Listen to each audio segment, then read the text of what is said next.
o'clock Mountain Time.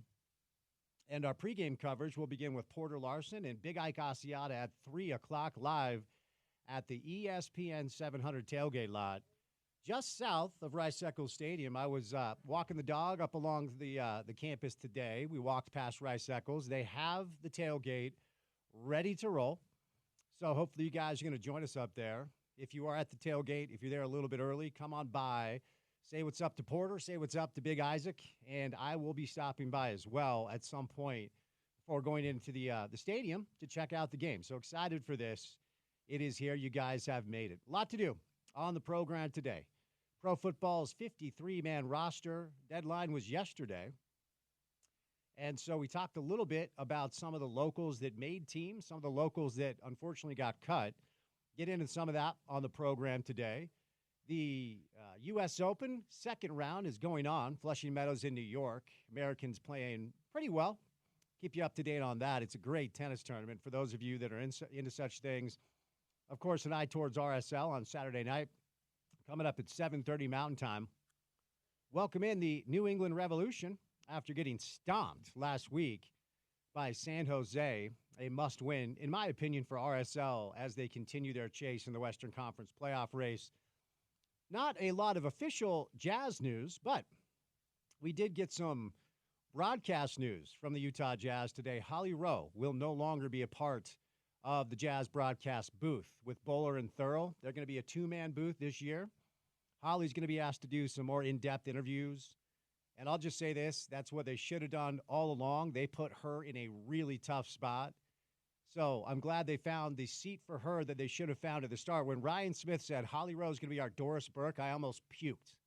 And that's not a knock on Holly. Doris Burke was a great basketball player, and she's a very, very talented analyst. Holly Rowe is a Hall of Famer for her in-depth feature pieces and interviews. Put people on the right seat in the bus. And the Jazz are going to do that this year after really botching it, in my opinion. So, not a lot of off-season NBA, of course, right now. It's quiet as we wait for training camp. Good guest list on this Wednesday afternoon. Stevenson Sylvester will be our first guest right out of the gates. One of the best to ever do it at the University of Utah. Played in the NFL, won a Super Bowl. You guys know Sly. And then Scott Mitchell. We have two-thirds of the University of Utah radio booth today. Riles joined us yesterday and agreed to grow a mullet if Utah goes 12-0. So the Bill Riley Mullet Watch is something we're going to be doing on the show all year long. After Scott rolls by, one of my favorite college football media personalities and a good friend of the show who joined us live in studio last year prior to Utah, Florida, Josh Pate. Josh has rebranded his show, and I do have my Pate State Shall I Have Supremacy on hand that I might sip out of before Josh stops by. Alex Smith joined Sean today, joined the Sean O'Connell Show midday. Bill Bush, who recruited Alex to play at the University of Utah and has quite the coaching pedigree, will join us a little bit later on. Of course, as you know by now, Alex will be honored at halftime, the first ever Utah football Ring of Honor honoree, not to be redundant. So we'll talk with Bill today, do a little sports court on this Wednesday because we have a 1-hour show tomorrow. Stevenson Sylvester, Scott Mitchell, Josh Pate, Bill Bush, me, Spence Checketts, all of you, the great listeners, and that guy who we're praying for today. Please do. Porter Larson. How's it going in there, buddy? It's going fine. All it's right. going fine. Okay. We're as you mentioned, relearning the cockpit. Yes, if we you will. But I'm figuring it out. Yeah, working through obviously a lot of those issues. And here's the deal: I'm a producer. I'm not an engineer, so I don't know what the hell they're really even doing back behind the scenes. I wish I did, and I could be of some service. But I will roll with the punches, and we'll make some radio, and yeah, we'll make sure we get some guests on the show today too. We'll do the best we can, so bear with us. We appreciate you guys being patient. Our first guest on this Wednesday will be Sly Stevenson Sylvester. But before we get to Sly, courtesy of our good friends, your good friends too, at Beer Bar right downtown Salt Lake City, Utah, it is indeed time now for your opening tip.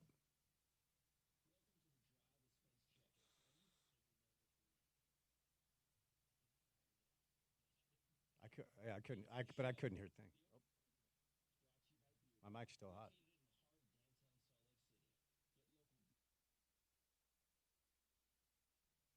It is the day before the day you guys have been waiting for. We are 1 day away from Utah football. Utah SUU will be the first game tomorrow night. Rice-Eccles Stadium, 7 o'clock is the kick time. Our pregame coverage with Porter Larson and Isaac Asiata will begin at 3 o'clock. We have 4 hours of pregame coverage for you, which means this little old radio show tomorrow will be from 2 o'clock to 3 o'clock. And then Porter and Ike will have you taken care of. Then it's Bill Riley, it's Scott Mitchell, it's Stevenson Sylvester. It is time for Utah football. So the line is massive. It keeps moving towards the University of Utah. At this point, it has settled in at 38.5. The over-under is 53.5 for those of you that are into such things. Let me just recommend to not touch a line that big ever, no matter what. That's my opinion. You guys do what you got to do. I say it every year. Don't gamble on sports. Keep your money in your pocket and in your bank account. You work too hard for it. Game time weather is going to be about 88 degrees, so it's going to be warm for those of you sitting on the east side of the stadium. You know the deal. Make sure you're in T-shirts. Make sure you're in shorts. If you have not downloaded the Utah 360 app, I would highly recommend it. Get your tickets digitally, and then get all the game day information, including brand new Wi-Fi to improve your stadium experience. Upgraded concessions and merchandise stores. The folks up there on campus are ready to roll. Did a little walk around, and then make sure you get out of Dodge fully healthy. It does appear that the University of Utah, juxtaposed to a year ago, is far healthier coming into this season than they were last season, which, of course, is good news. Week by week, step by step, if Utah football is going to live up to these lofty expectations, they have to have as close to full health as possible. There's your hot take of the day today. But if we expand the topic the day before the season starts as to what success looks like for Utah football this year from a macro standpoint, a few things we can get into here during this segment, because I do believe that the moniker of simply championship or bust and you're not a success is misguided and flawed as it pertains to the way that we all consume and enjoy watching the teams that we love. Because if that's the case, there's only one team that's happy every year and everybody else is miserable off season. Now, however, if you listen to the show, first of all, thank you. Hello, how are you? Second of all, I do cover our local teams with the standard in mind of you need to build a championship-level program, championship-level roster, championship-level talent, championship-level front office, championship-level coaching staff. Utah football is the only product we have in our state that has that right now. All due respect to everybody else, the Jazz are not even close.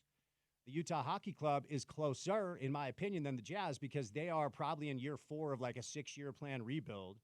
BYU football, over under 4.5. The PFF Big 12 quarterback rankings came out today. Jake Retzlaff and Gary Bohannon are both ranked last. Depending on who they start, PFF believes BYU. At one point, Steve Young, Robbie Bosco, Mark Wilson. I could keep going. I could keep going down the list. Even guys like Max Hall, John Beck, Zach Wilson, NFL caliber quarterbacks have descended upon Provo at a very consistent level over the years. For BYU, according to PFF, to have the worst starting quarterback spot and worst starting quarterback situation in the entire conference is inexcusable, in my opinion. Cam Rising, by the way, ranked 5th. You could make an argument that Cam should be ranked higher than that. Joel Klatz, hopefully future friend of the show, ranked his top 5 quarterbacks in America today. He had Cameron Rising at 3. And PFF has Cam at 5 in the entire Big 12, right? So ultimately, I do cover our teams in this market with a standard in mind. What do we need to do to talk about how you can continue to elevate where you're at to start competing for trophies and winning trophies? RSL is good this year, but I think they may have taken a couple of steps back in the name of a long-term forward-thinking project. And that's fine. If that's your ethos as a club, if you want to make sure that you're building for the future as opposed to making sure you can take advantage of the present, that's your business. I don't agree with it, but all right. Jazz long game stuff, right? Trying to rebuild, trying to get back. They're not even close. Our new hockey club, I think, is going to be really exciting. There will be a grace period, and then at some point we're going to have to talk about whether or not they're going in the right direction. In our state, in our market, there's one program that has built championship caliber levels from top all the way to bottom, and it's Utah football. So for me, and Porter, I'll get your take on this before we break. To me, success for Utah this year is winning the Big 12 and going to the CFP and winning a game there. That's what I would say is success for Utah football. Also, on this show, we will start tomorrow and continue throughout the season the Bill Riley Mullet Watch. Oh, yeah. Yesterday on the show, Bill agreed that if Utah finishes the regular season 12-0, we're getting business in the front, party in the back. Bill Riley, he is growing a mullet. So, Porter, before we break, success to me for Utah football, and I'm fine putting pressure in this direction. I'm fine getting fans excited, is winning your conference, going to the CFP, and winning a game in the CFP. That's what I'm going to put as my level for the Utes this year. Give me your thoughts. Yeah, no, I mean, I don't hate it. I agree with you. I would deem that a success. If you win a power conference title, you go to the playoffs, that is a success. I don't necessarily require it to gauge it as a success. If you win the Big 12, I don't care if it's with 9 wins, off a game in the college football playoff. I deem it a successful season. And if they could win one, if they could make a run, well, that just adds a little cherry on top, in my opinion. More PFF rankings. The linebacker rankings in America for PFF look like this. Lander Barton is 3 and Karene Reed is 6. So PFF, they do a really good job. We have a lot of their guests on. They love the talent that Coach Wood has up on the hill this year. All right, coming up on the other side, starting things off, will be one of the best to ever do it at the U, Stevenson Sylvester.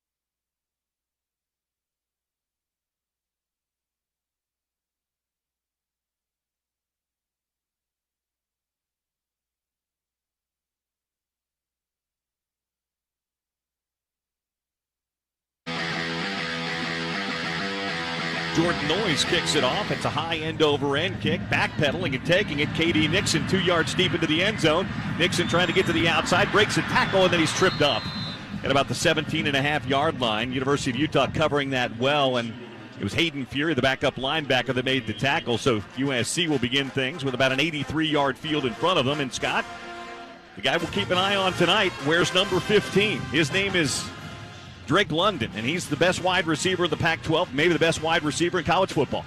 Yeah, and I think USC will come out and try to just get quick passes, let athletes go on athletes, and just say our athletes are better. But yeah, Drake London is going to be a challenge for Utah tonight. It'll be interesting to see how Utah handles it. Keaton Slovis brings out the offense, 1st and 10 from his own 17-yard line. Keontae Ingram in the backfield with him, a 3-wide look here on 1st down, a play-action pass. Pocket collapses, Slovis throwing to the outside. It's caught at the 30-yard line by Drake London. His 49th catch of the year, 17, making a 13-yard gain on 1st down.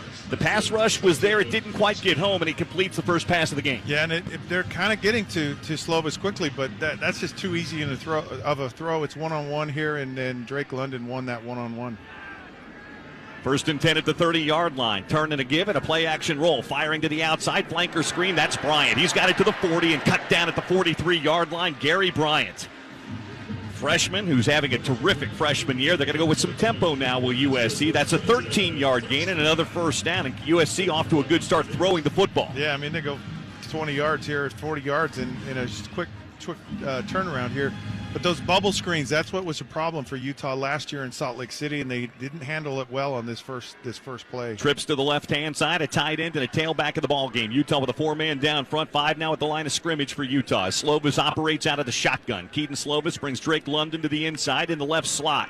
They hand it to Ingram. Ingram bounces to the outside, tripped up and taken down as he picks up a yard. That was Devin Lloyd shooting the gap and grabbing Keontae Ingram around the ankle for a 1-yard gain. 2nd down and 9 coming up. Yeah, and good to see from Devin playing downhill and making a tackle there in open field. It's hard to do, and these athletes at USC, they're going to test you all night long. Keontae Ingram sounds familiar. He ran for over 100 yards and a touchdown against Utah in the Alamo Bowl a couple of years ago, playing for Texas. Slovis going to change the play at the line of scrimmage now. He sees what he likes in the Utah defense. Now they shift around. Slovis on 2nd down and 9, hands it again to Ingram straight up the middle. Keontae Ingram second level to the Utah 49-yard line.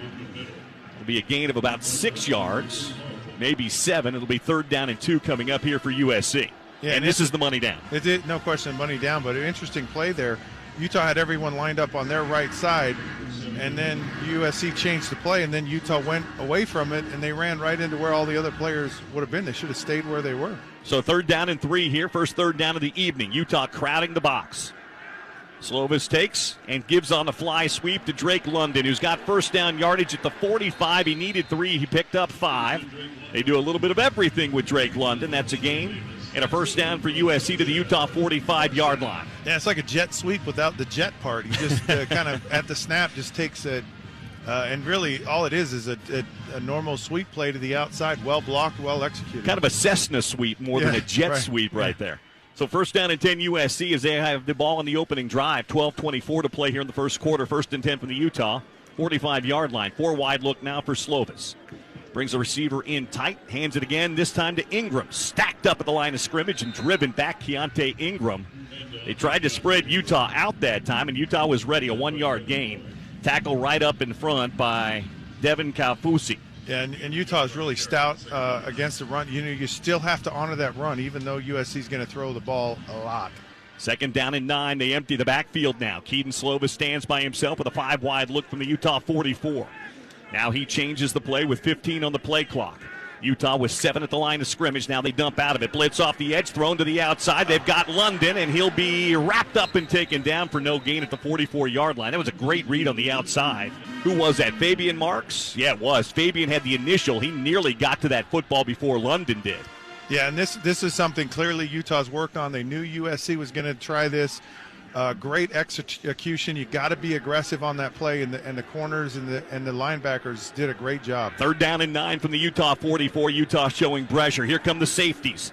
Hand off. Now a batted ball at the line of scrimmage. It's knocked down. Is it a live football? Nope. They'll say incomplete. Hawati Pututau got his hand up and knocked that ball down. Actually, it was Mika Tafua that got his hand on that ball and knocked it down, and that'll bring up 4th down. Utah showed pressure, got home, and knocked that ball down. And they've shown pressure and brought it. They've shown pressure and jumped out of it. Very aggressive early on. Great sign here by this Utah defense early on to stop this USC team. They gave a couple of plays, but they really stopped USC when they needed to. So that'll bring on the punt team, Ben Griffiths. Redshirt junior who stands 6'7" on to punt it. Cubby stands at his own 10-yard line. They're going to punt away from Britton Cubby toward the sideline. Britton looks up and fair catches at the 15-yard line. And that's where Utah will take over 1st and 10 here with 11:01 to play in the first quarter. So a good job by the Utah defense to stand up USC after they moved the ball pretty well in the first couple of plays. Yeah, it was mass improvement from really this defense from the beginning of the year, playing downhill, playing more aggressive, reading and seeing and reacting in the moment. Utah needs to be aggressive here early on. It'll be interesting to see how if they go play action or if they kind of unload this thing.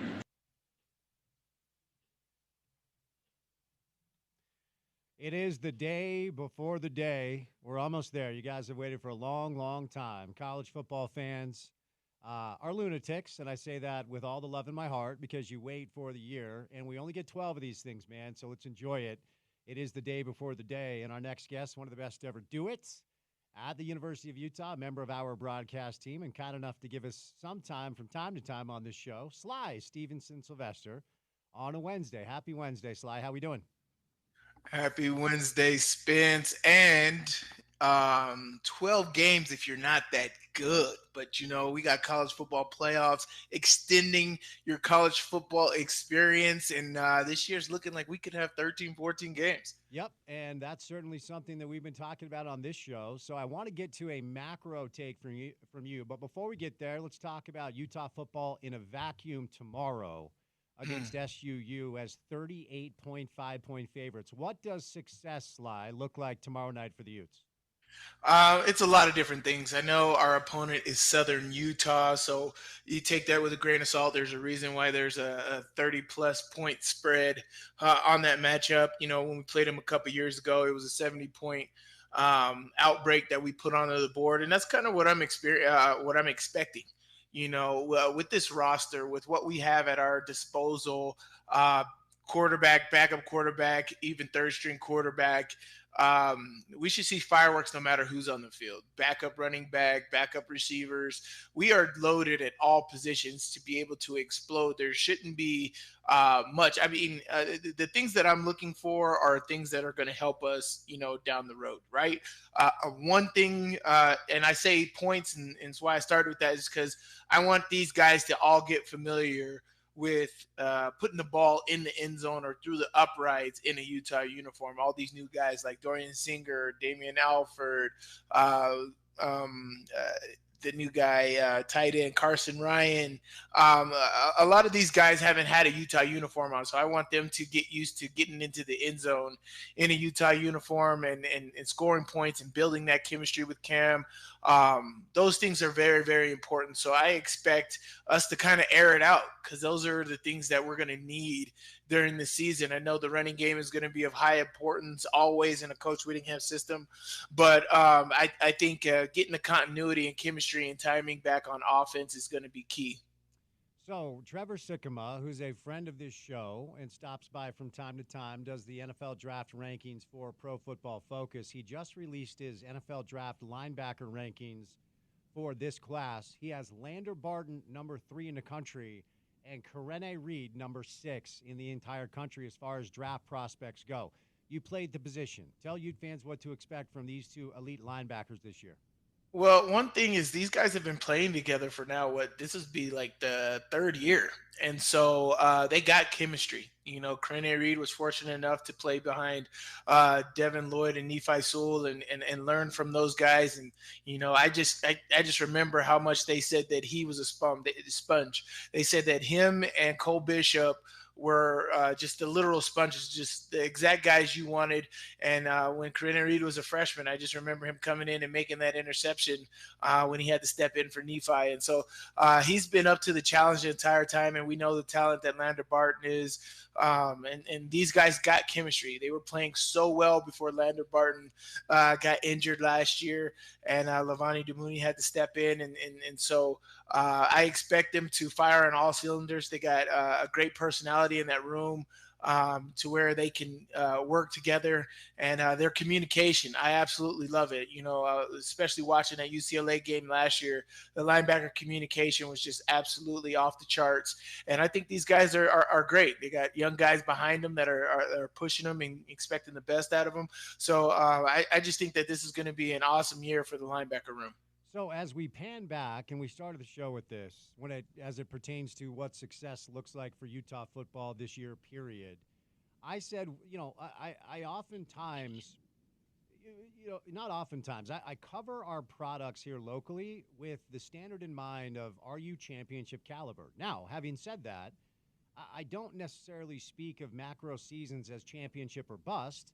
I know players and coaches want to think that way and win every game and win championships, but you can have what's identified or translated into a successful year without lifting a trophy. But of course, that's what you want to do. What do you think success looks like from a 30,000-foot view this year for the Utes? Well, we've set ourselves up. We have set ourselves up for high expectations. So a trophy is the only goal outcome I'm expecting. And I say that because this is what the players have said. If the players are talking that, then you got to back it up. You got to put that work in each and every week to accomplish that and make that happen with zero excuses. There is no excuses at this point in stage. And what we have as far as personnel, what we have from the coaching staff, what we have as far as schedule, there is absolutely no excuse. Our depth is great. So if we're missing somebody else can pick up the rifle and march right in line like we haven't missed a beat.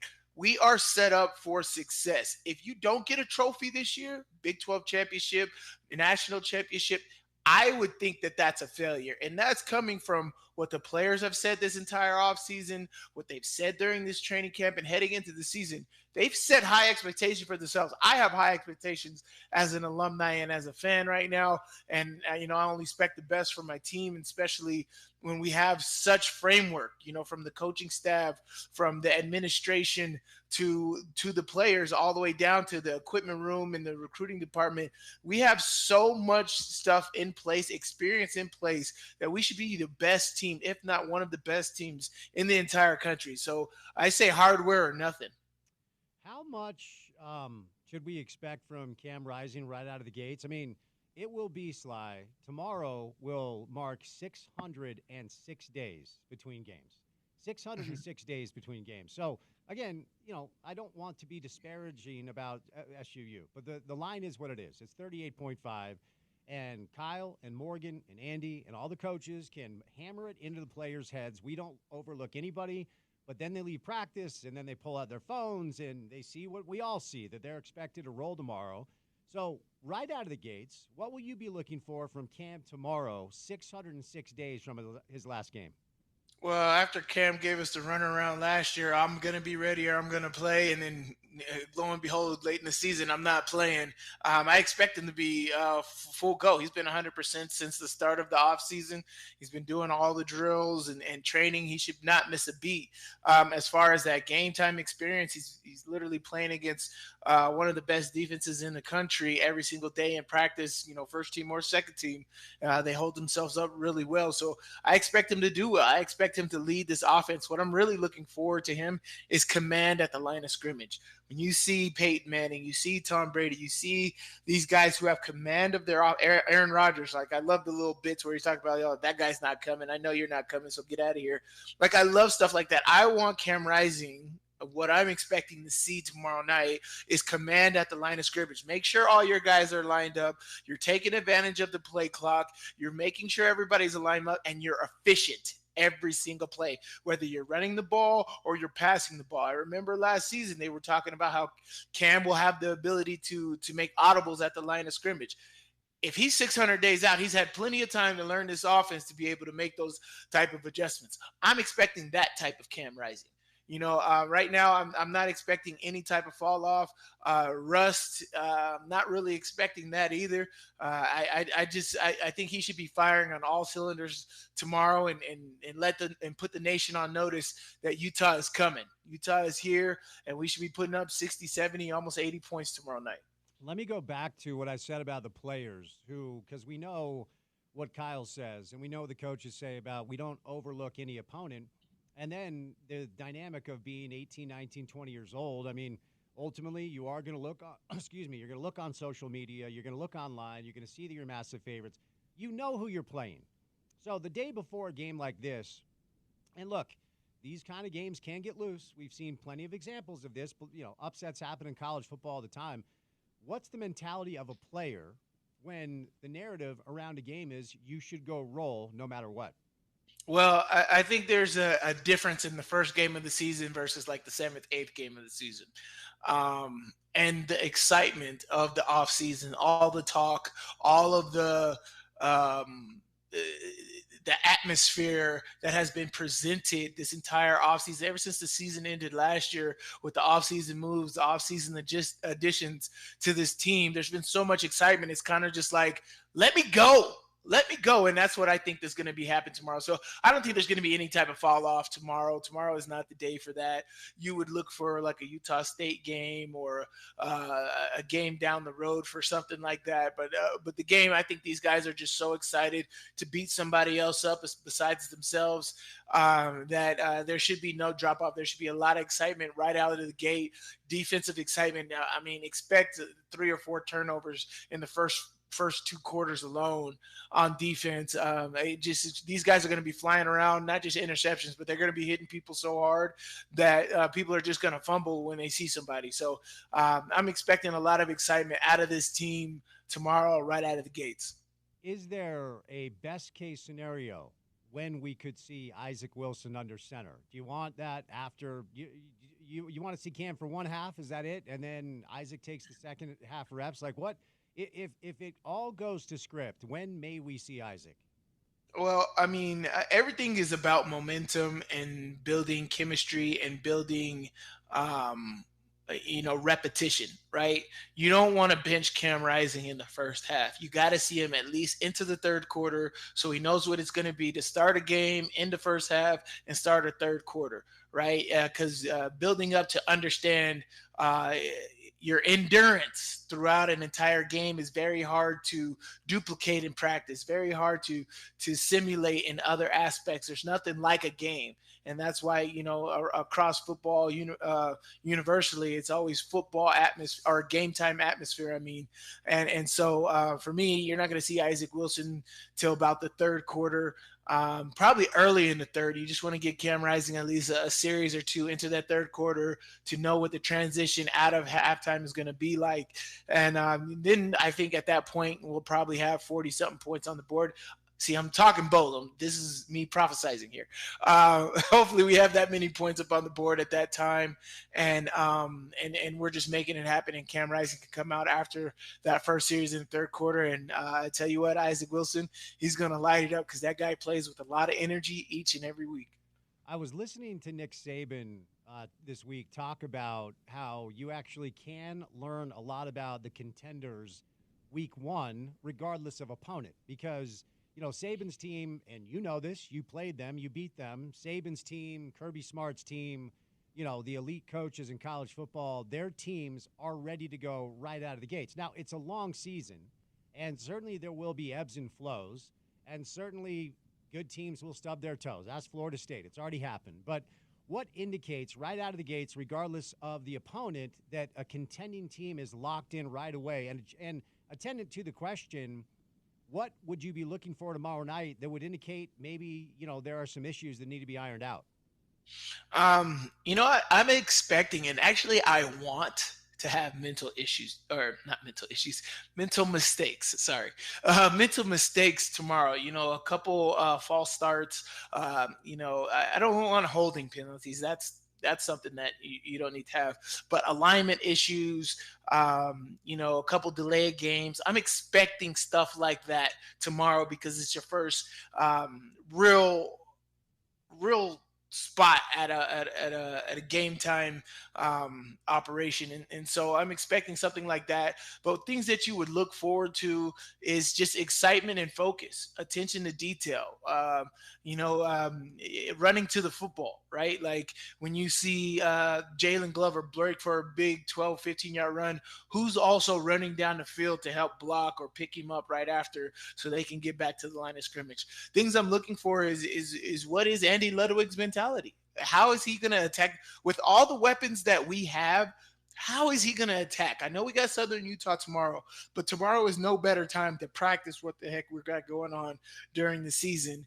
But I think each and every week we could present a different aspect of this offense to our opponents so they never know what to game plan for. We could come out in 13 or 14 personnel and really just take the field there, run the football, spread them out and throw them with that. Or we can go straight 10 personnel, 4 receivers and one running back, or just go flat out all receivers are tight end, 1 personnel, Brant Keithy and 4 receivers. We could do a plethora of things with this offense, and I'm really excited to see exactly what Andy Ludwig has up his sleeve for this season. But there's a lot of different things to pay attention to. But for me, it's energy and focus right out of the get-go.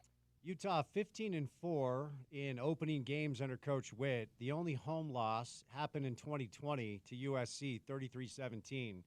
Kyle, during his media availability, talked about, as he often does, his demand that his players prepare the right way and work as hard as they can. What, from a player's perspective, makes Kyle's game planning and his demand that you guys work the right way? What specifically about that, goes into the preparation for game one? Why has he been so successful with his ethos of how he prepares you guys for opening day? I think he does an amazing job of player accountability, right? It's a mental game. Right. And from the get-go, I think Coach Whittingham does a great job in the offseason of making sure it understands that, like, we win or lose, you guys have the tools. We're going to supply you with all of the resources, all of the information to win every football game. But we want you guys to have player ownership in making this happen. Accountability across the board. If somebody's messing up, you guys got to fix it. You know what this defense is, what this game is, just as much as Morgan Scalley and Coach Whittingham does. So you guys got to take player accountability and have player-led football teams. I know he said it many times during training camp. He said it many times during offseason. And he said it many times during the last 40 years he's been coaching football. Player-led football teams win you championships. And that's what we have. We have a lot of senior leadership on this football team between Money Parks, Dorian Singer, Damian Alford, Brant Keithy, Cam Rising. And that's just on offense. We have many seniors on this football team, and they're all hungry. They all want it. And so if you really want it, You got to make sure that you guys bring it out, bring the effort, bring the focus, bring the intensity every single week and make that happen. As you said to start the show, there's only a limited amount of time that we have to play football. 12 games for some, 14 for others, 15 for others. Like, there's not that many opportunities to showcase your skills. And so I'm very excited to see exactly how the senior leadership on this team leads this team out tomorrow and through the rest of the season.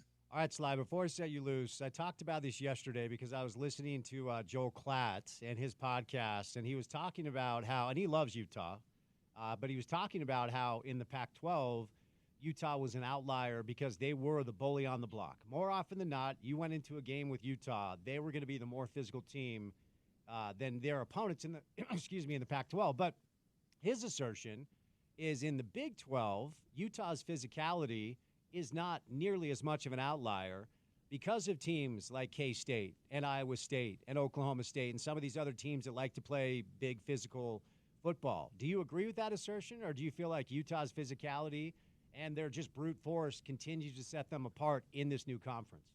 No, I don't agree with that at all. Why does he feel that way? Is because they have big in their conference name? Just because they were the Big 12 last year, it doesn't mean anything. It's about how you go. Like with Coach Whittingham's football team, and you're talking about focus, toughness, and physicality, it doesn't necessarily mean size. It means heart. It means passion. It means focus, right? We didn't have the biggest team when we were going against a lot of teams, back in the day. But I tell you what, there was a lot of people that did not want to hit us, that did not want to go against us, even if they were bigger. So just because you're bigger in size or whatever you think is the attributes for that is whatever. And that's my thing is like these Big 12 opponents have not faced Utah on a regular basis. I mean, ask Arizona, ask all of these other schools if they feel that exact same way. And it's not. TCU has some experience with us. I know, Gary Patterson isn't there anymore. But like the year after year, battles that you have to go against Utah is what you need to prepare for. That's the physical toughness. Because even in loss, Utah's going to beat your butt. Utah's going to get the best out of you. You're going to get Utah playing hard all the way through the end of the game. And so that's what people are talking about when they face Utah. And so I'm excited to see what the Big 12 has to say on a continual basis. Year after year, Utah comes with it. Utah always has a team that is it has a mentality of going in there and whipping your butt no matter what the score is or what the intangibles are. Whether Utah's unranked and you're number 1 or 2 in the country, Utah's going to come with it no matter what. How much sleep does a player get the night before opening day? It depends. I think kickers get a lot of sleep, but guys like Cam Rising, who's been out for 600 plus days, I would assume he's not going to get a lot. He's going to get up about 5, 6 in the morning, just jittery, flipping his toes, just thinking, looking through the playbook, just trying to find ways to calm down, forcing himself to sleep. But when you're excited for a football game, you're excited for a matchup. It's very hard to count your count sheet.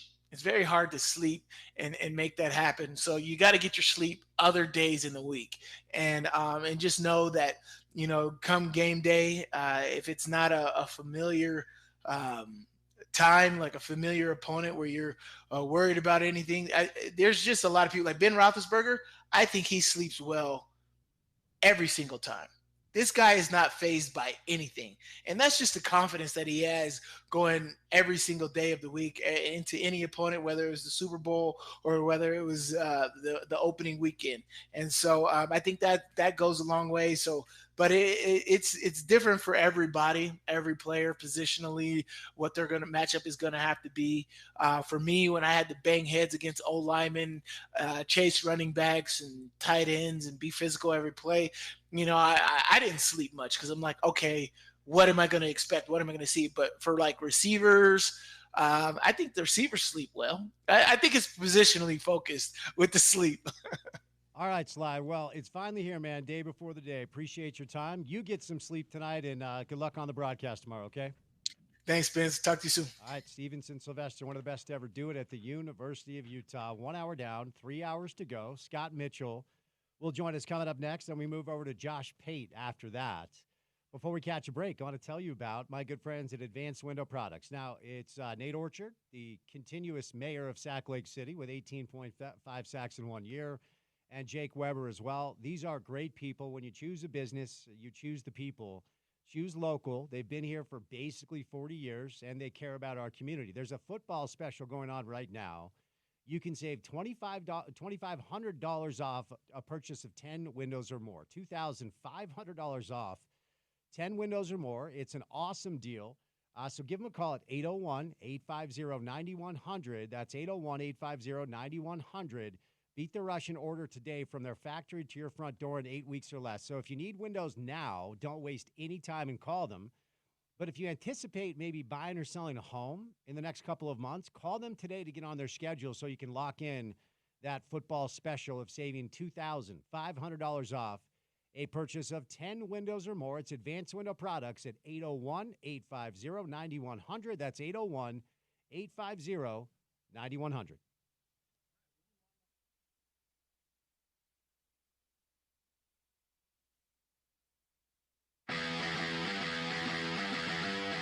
Cam Rising at the line of scrimmage, changing the play. First down handoff, Pledger into the hole, spins off a tackle, gets to the 16-yard line, picks up a yard, and that's it. They ran right at the teeth, and Utah got no push up front that time. Tackle on the play by Rover linebacker Raymond Scott. Yeah, this is just a straight-ahead zone read here. The tight end pulls and tries to seal that backside and just gets there a little late and kind of gets the play blown up. But, this Utah team's got to come off the ball here. 4 wide look on 2nd down and 9 from their own 16.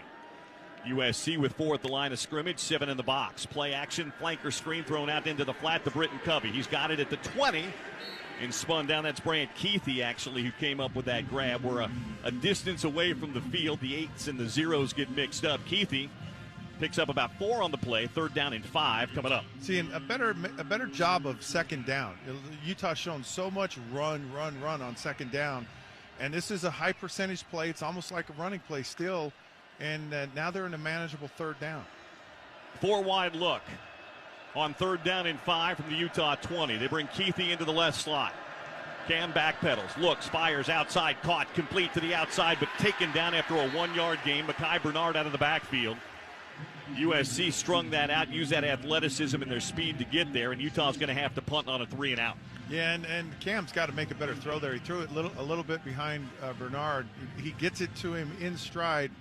He can turn that shoulder upfield and maybe miss a tackle, but get close to the 1st down. Gary Bryant back to receive. They've got an off-return man as well back there. Cam Peasley stands at his own 8-yard line to punt this ball away. USC is going to set up the return here. Peasley's punt. Good spiraling kick. Looking up into the sun is Bryant. He takes it at his own 35, and he is going to be wrapped up and taken down immediately at the 35-yard line. Good kick coverage that time by the Utah special teams. Like Clark Phillips was down there doing it. Timeout on the field. Both teams have had the ball. Both teams had to punt. 9:03 to play here in the first quarter from the LA Memorial Coliseum and the Big O Tires broadcast booth. Today's Utah football broadcast being brought to you proudly by Bud Light. Utah fans, welcome back to Rice Eccles this year. This year, Bud Light is for the fans. I'm Bill Riley. That's Scott Mitchell. Slides downstairs with the LA Memorial Coliseum.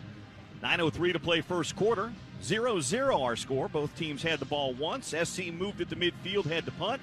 Utah went 3 and out. SC has it 1st and 10 at their own 36-yard line. I thought it was a pretty good effort by the defense on that first drive, Scott. Yeah, I mean, I liked what you're seeing, playing downhill, playing aggressively, not letting these athletic guys get going, get them stopped before they get started. They didn't do a good job on the one bubble screen. They did it on the second one, and when you cover it, then the teams tend to go away from it. And so Utah's shown that they're going to cover that, so you probably won't see a lot more of that in this game. 4 wide look here on 1st down from their own 36-yard line for Keaton Slovis and the USC Trojans. Keontae Ingram remains in the ball game as the lone tailback standing next to Slovis in the shotgun from the 36-yard line. Slovis changing the play now, looking at the Drake London to his left. Utah with 6 at the line of scrimmage. Motion man, the tight end, Wolf. They're going to throw that flanker screen outside. Trigg has it. He's beyond the 40 and out to about the 43-yard line goes freshman Michael Trigg. He's a big dude, too. 6'4", 245 for Trigg, who picks up 7 on first down. And what's interesting is that Utah's in a 3-man front. Here they go again, throwing that ball outside, this time to London. He's to the 50, to the Utah 48 and out of bounds. That's a first down for USC. Utah's playing off, Scott, and they are just throwing that ball in that flanker screen to the outside. Yeah, and the outside corner is doing a good job. It's the guys that are filling on it. They got to see that early. They did it earlier in the game. They're not. I mean, I thought Utah defended it, and USC go away from it, and they haven't. First and 10 from the Utah 48 after the first down for Keaton Slovis. He's going to throw again, rolling out to his right-hand side, looking down the field, throws underneath and incomplete off the hands of Keontae Ingram. And incomplete it goes. He's got 11 catches on the year, does Ingram, but that one hit him right in the hands and then goes incomplete. Second down coming up. Yeah, it's almost designed by Ingram just to go out in the flat there, and he just drops the ball little bit behind him, but I mean, just in his hands. So he'll come out of the game, and Darwin Barlow, the TCU transfer, comes in for the first time here today. 2 receivers left, 2 for USC. Utah with 5 and 6 near the line of scrimmage now. Slovis in the shotgun. Now Utah's going to show a blitz right up the middle they come. USC picks it up. Slovis looking outside, firing, caught by London inside the 40. And down to the Utah 38-yard line. They'll give him the 38-yard line. A pitch and catch of 10 yards and a first down. Utah blitz, Scott, but SC picked it up. Yeah, and you got to get there if you're going to blitz like this. Well, they kind of drop back in coverage, but everything's done right. I mean, you're covering. He's right on him right there. And you got to play the ball there, knock it out of his hands. But that's where Drake London is really good. He's really good catching the ball at the point, and just he's a tough out. He's not going to drop many, that's for sure. He's already got 3 catches here today. First and 10 from the Utah 38-yard line. Slovis throws outside. This time he's got Bryant. Gary Bryant ripped down after a short gain. They'll give him 4 yards to the 34-yard line. They're using that play, Scott, just like a running play. Yeah, and again, this is not really that complicated. USC says we've got great athletes. Fully educated about it. But you definitely caught me off guard last week for sure.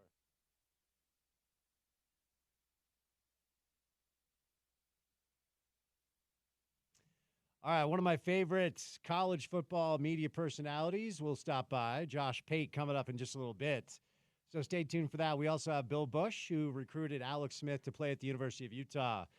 But joining me live in studio, college football legend, NFL decade-long dude, and friend of serial killers, Scott Mitchell. Scott, how are you, man?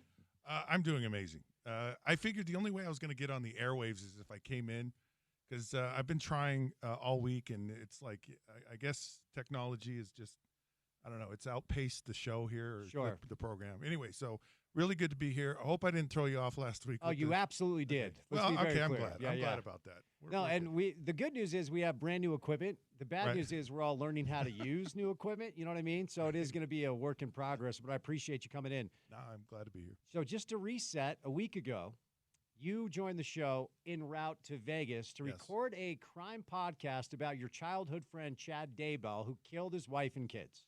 So friend is a strong word. Okay, good. I'm going to Yeah. say acquaintance, right? Childhood acquaintance. Yes. Okay. Yeah. So when you grow up in a small town in Utah, you kind of know everyone. Sure. And that's kind of the way it was. And so, yeah, fascinating time. Really, really interesting story. Killed him. You never, ever think that you're going to be associated with someone who murders multiple people and all that stuff. So it's been a long time coming. And I had an association with Chad before he actually kind of fell off a cliff, and he helped me author a book. Well, I actually wrote it. I wrote everything, and then he published it. And then shortly after publishing it, he bolted to Idaho. But his wife and Chad spent, I don't know, a couple of months in my house like every day. Yeah, it's And I didn't think he was a killer at that. I mean, he's a little different, but he wasn't. Yeah. You know, it's fine. Well, I was rather so I was telling Porter I don't like that stuff, so I Right. didn't know much about it. I even called him Brian Dayball at some point. I confused him with the head coach of the Sure, Giants, yeah. so that's how People do uneducated that, I you was. I don't like the true crime stuff, man. I don't know why. It makes me feel weird. I'm kind of with you. Like normally I don't like it. It's huge. There's so many people are fascinated by it. And it's just that it had a personal connection to me. And so that's really the side of it. But you just never say and think, oh, it's going to happen to me or somebody I know. You just never, and it was, which to me made it so shocking. Well, you've lived a fascinating life. It's not been boring. Is that fair to say? A fascinating life? Spence, I've had an amazing life. So many crazy and fun and just wonderful things. At some point, because we've always been just on different stations on different day parts, so I don't know you that well. Right. But I obviously know about you. I went to the U. I watched you play in college and in the pros. So during the offseason, I just want to have you in studio. I want to talk Barry Sanders. I want to talk about the whole thing, but let's just hone in on the Utes for today. I'm happy to talk about all of it. I think it's fascinating. So it is. You've lived a really fascinating life. So, Scott, it's the day before the day. What is going through, as a college quarterback legend, what's going through Cameron's mind today, the day before the day? At this point where you've been in camp for a month, like it's the most grueling, boring, worst time ever. And it's 10 times worse in college because you don't have preseason games. You're there for like a month. And, there's a payoff for all the work, in the NFL. After a couple of weeks, you get to play a preseason game. Regardless of what it is, you have something to look forward to. And if it's just, we always have to look forward to more practice, it gets really old.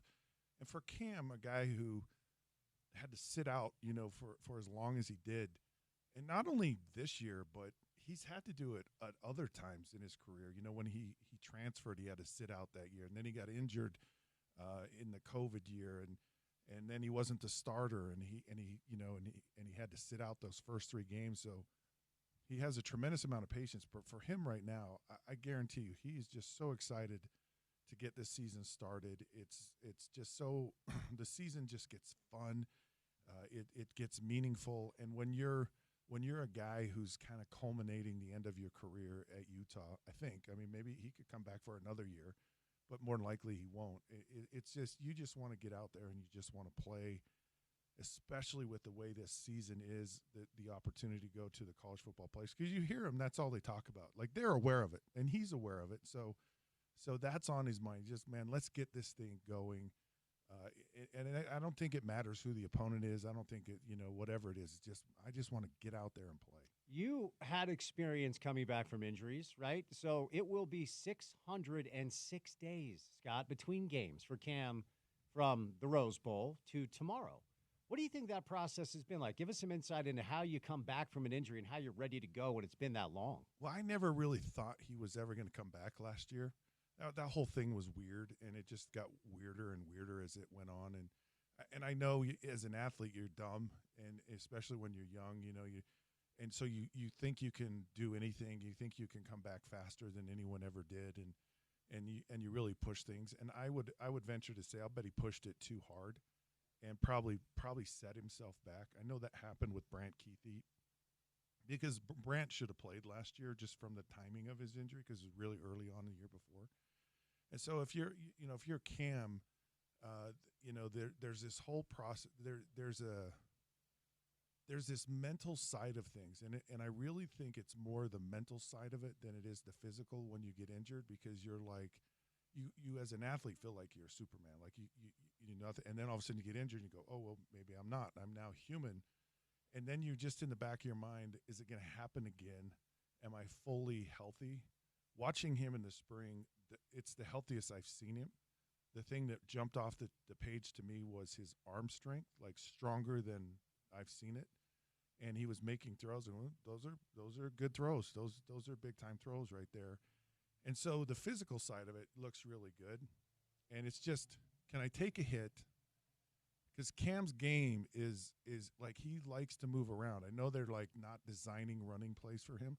And I don't know how many they really did before. He just made stuff happen, when he was there before. And I hate for him to kind of be muted with that, because it was a big part of converting third downs. And if you all of a sudden start getting conscious about, okay, I can't run too much, I can't run, one of the first things Dan Marino told me when I was a rookie said, we're all tough out here, okay? Like, did you go under center? You're tough. You don't have to prove that you're tough. You have to live for another down. And so it's playing hard, it's playing tough, but it's learning. There's just some shots that just aren't necessary to take, and they need him all the time.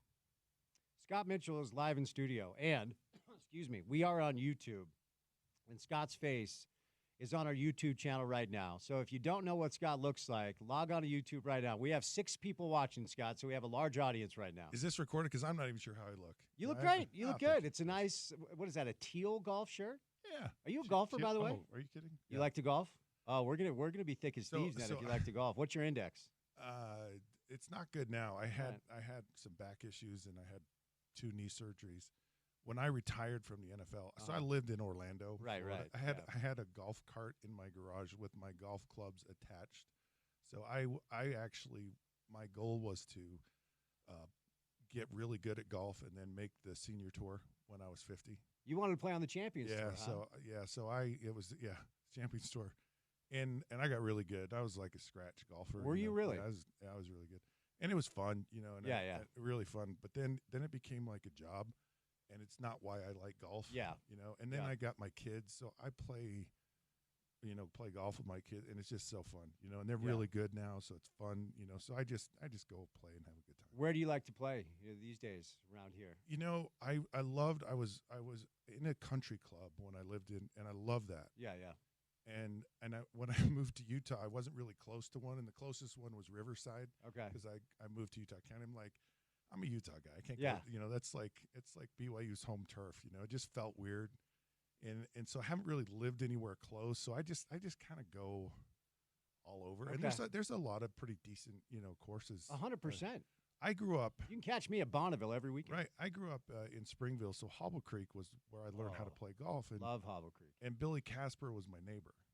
Come on. And so Billy and I would go for like 5 years. He goes, I can't get anyone to play golf with me. I go, I'll play with you. And he's, really? So we started going to play at Hobble Creek. We probably play 5 times a year, and it was priceless. It was just the 2 of us in a golf cart just sitting there, and it was just so fun to pick his brain it was just beautiful to watch. Just had this nice little baby draw and like every single shot, And then he got where he couldn't play anymore, and he just said, I'm out.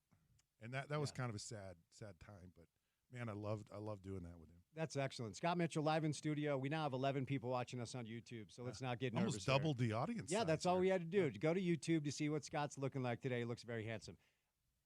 I've never asked you this. You think Cam's an NFL quarterback? Because I've had plenty of people on the show that say he has a shot, then plenty of people on the show that says absolutely not. And you referenced his continuing career at Utah with the new reality of NIL. If you don't think you can go cash a check playing pro football, stay as long as you want.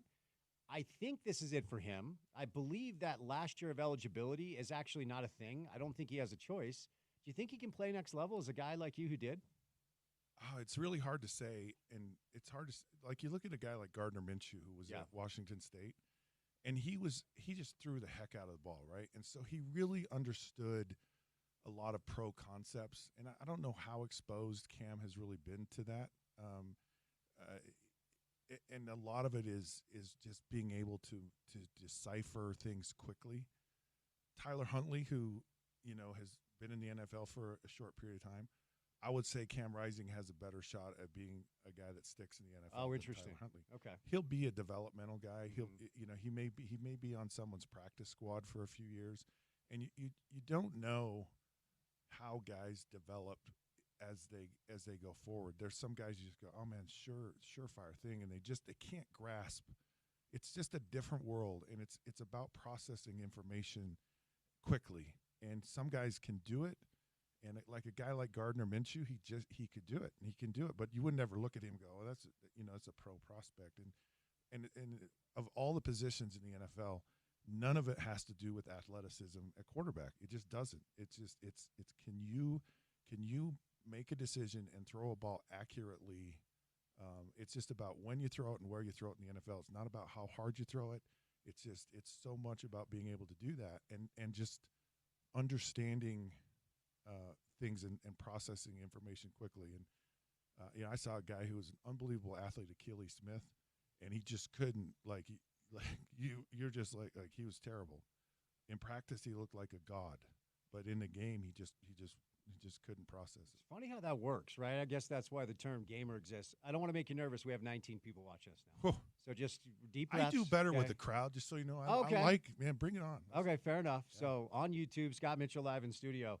You referenced the dynamic of the QB run game, and Kyle said they would be, quote, judicial. That was his term. And I'm not comparing Cameron with Taysom Hill. They're different players, but I can remember Taysom's sophomore year, he gets hurt. Then prior to his junior year, Bronco Mendenhall's press conference preseason was, we don't want Taysom to run very much. And I'm like, well, then what exactly do you want him to do? Because that's exactly what makes him special. Right. Cameron's not that type of runner, but he is somebody that can make plays with his legs. Is it really possible to rewire a quarterback's brain to say when the pocket is collapsing, eat it because we need you? Yeah, it's really hard with that transition. So you talk about these dual threat quarterbacks, and my feeling, this is how it all started, and I think it's wrong. Okay, in the NFL, they had this thing called free agency.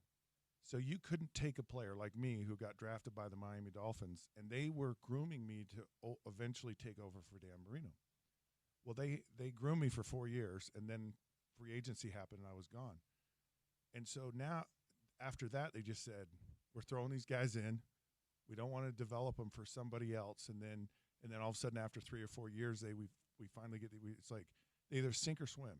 And so most guys, when they go in the NFL, the only way that they swim is if they can run around because they don't really understand the game yet. Interesting. So they make things happen with their legs, and everyone goes, oh, wow, this is great.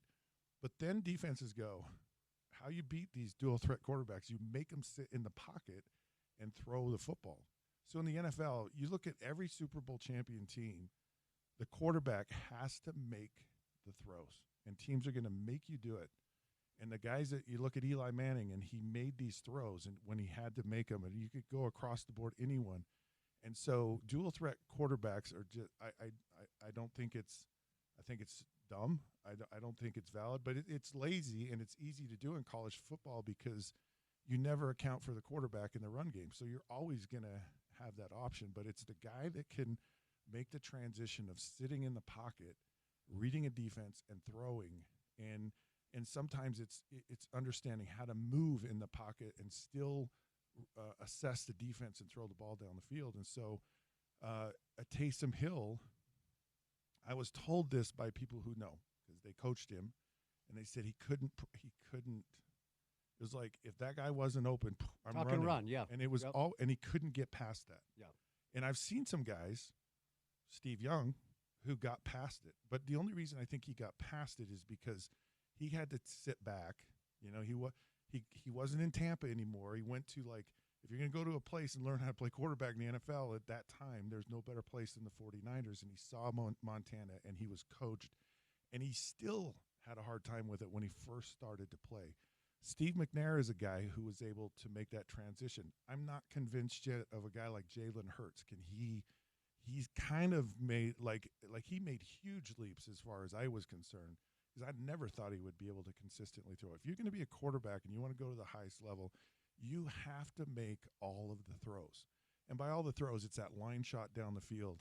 You know, it's an accurate out route, you know, in tight man coverage. No one ever really throws the ball deep.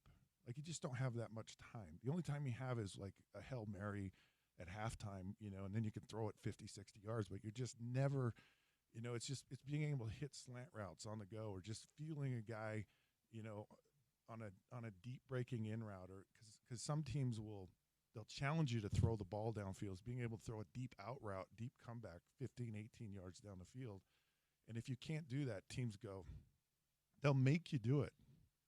And they're mean and they're brutal about it. Like, these coaches are so freaking smart because they sit in these rooms in the dark and they watch film for like months. That's all they do, yeah. How do we stop this guy? Yeah. And so you have to eventually be a guy that can throw the football. And if you're really a quarterback, like, I'm just telling you, those guys are trained assassins in the NFL. It hurts when they hit you. Like, and they all hit you. Like, it doesn't matter what position. And they want to hit you as a quarterback. And just taking that punishment, it doesn't work. It doesn't fly. It might for a year. Colin Kaepernick's another guy that was kind of more of a run guy, and you got to make throws. And I think Cam can do that, actually. I'm actually more convinced of it at watching him this year than I think I have, in the whole time he's been there. Before that, I was like, I don't think he's a guy. What does tomorrow night, when you and Bill are done, the game's over, you and Bill and Sly have called the game, what does success look and feel like? The line's 38.5, Scott. Yeah. So what does success look like tomorrow night? So for me, why I'm so excited about the season, because you got a shot to go to the college football playoffs. Yeah. And, I said it in that introduction thing, it's like you go to the Rose Bowl and then the Orange Bowl, right? I mean, that's so cool. And it's not like some pipe. It's a real thing. Mm-hmm. So for me, it's like when you play a team you know you're supposed to beat, it's all about just taking care. It's like playing to your level. It's setting a standard for yourself, and the opponent does not matter. So if that's the case, Utah should blow this team out, right? And it's not, it's like, and so it's about execution. It's about a mindset. To me, there's a process to success, and it has to happen every single day. I remember hearing Steve Kerr, and he was kind of chewing his team out like Golden State Warriors, and it was in a timeout in November, and he talked about these fundamental things. I need to see this now. I don't need to see. We do this now. We do this every day, so that when we get into the playoffs, when we get to the end of the year, that's who we are, and we do that work. We do that foundation. We have those standards we set for ourselves, and we do it every night. And that's to me, that's all I care about. I don't care about yards. I just care about you take care of your business regardless of the competition. Well, it's great to see you. Thanks for coming in studio. At some point, the technology will be figured out so we don't make you walk in here. But good to see you, Scott, okay? Likewise, yeah, thank you. All right, Scott Mitchell will be on the call with Bill all year long. Want to remind you guys, do you live or work in a building with an elevator that just doesn't seem to cooperate and just loves to inconvenience you on a regular basis? Do your property or your building manager a favor and tell them to call Metro Elevator, Utah's preferred vertical transportation experts, 801-946-7003. That's 801-946-7003. Josh Pate joins us coming up on the other side, right here on ESPN 700.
Freshman Zamiah Vaughn matched up on Drake London right now. Let's see if they go his way. Turn and a give. Ingram. Oh, he's got the next. Make it Darwin Barlow. Second level.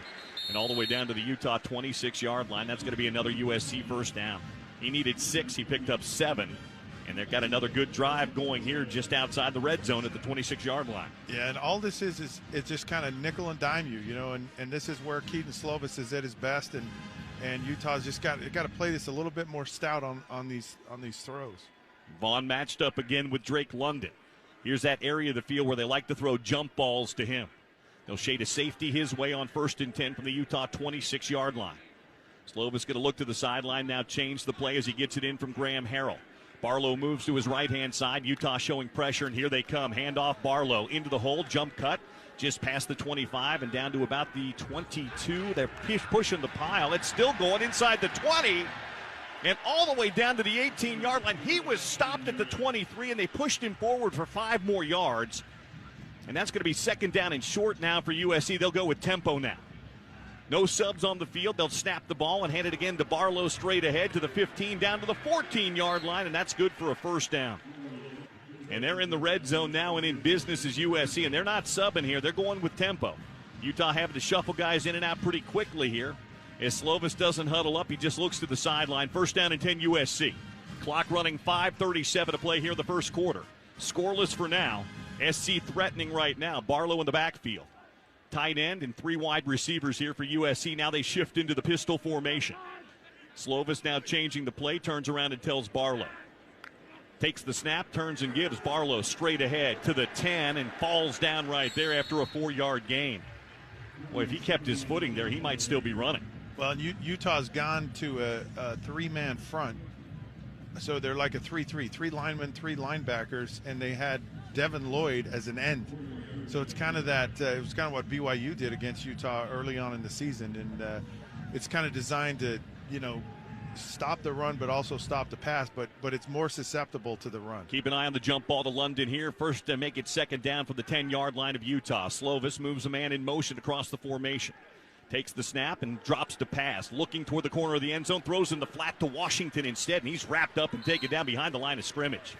Nephi Sewell from his linebacker spot came up and made the stop on Taj Washington. That's going to bring up third down, and we'll call it about 8. Yeah, great read here. This is it's just a design kind of screen here out to Washington, but well read and well reacted by Nephi Sewell. Good to see him back healthy again. Trojans are 1 out of 2 on third down here in the first quarter. Clock running at 4:10 to play here in the first quarter today here at the Coliseum. From the Utah 11-yard line, Slovis lines up 3 receivers right and 1 receiver. That's Drake London to the left. They'll shade a safety over to help. Barlow in the backfield. Slovis wants the snap, takes it, backpedals, pumps once, looking, pressure in his face, throws, incomplete, broken up, nearly intercepted by Utah. They were looking for Gary Bryant, and the pressure right up the middle came from Vimahi. Akili Vimahi got right in the face of Keaton Slovis and forced the incompletion. That'll bring out the field goal team here for USC. Yeah, very, very well done up front. I mean, that wasn't a pressure throw there, but a nice job. And of course, Reed also came in and knocked that ball out. Here's a field goal attempt. Parker Lewis hasn't missed this year. He's 9 for 9. This will be a 28-yard field goal inside the left hash. Kick is up, and the kick is good. Parker Lewis can't lose. And that's a field goal. 3:48 to play here in the first quarter. USC leads at 3-0. 12 plays, 53 yards, 5:15 off the clock. The only incompletion for Slovis was on that last pass breakup on third down. He was 5 of 6, but just for 29 yards, Scott. That's a win. If you hold USC to field goals, that's a win. No question about it, especially with a player like Drake London down there you can throw that jump ball to and get those touchdowns, and Utah did a nice job. Bend but don't break. Whoa. Kickoff is short and rolling and hopping over the head of Britton Covey into the end zone and out.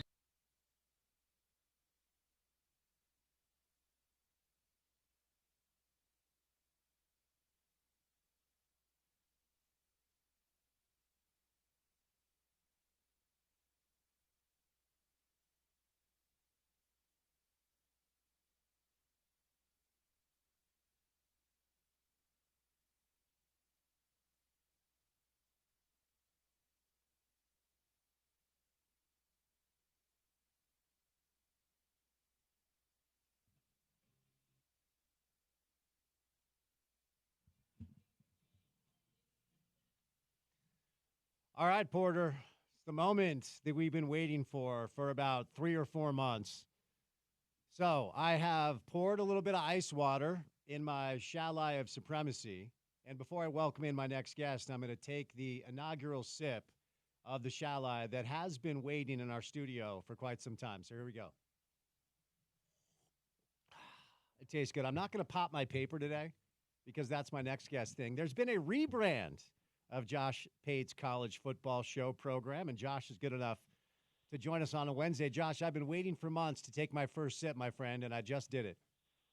Did that not taste good? There's something called tasting rewarding, and I have found the first sip out of one's Chalice of Supremacy just sort of tastes more rewarding. And I've also been keenly aware that 90+% of the listening audience has little to no idea what we're talking about right now, but that's okay. It makes sense to us, and that's what counts. Well, I've got to ask you, though, with the rebrand, is the shall-I of supremacy no longer a thing? Because I feel like I might have a collector's item in studio now.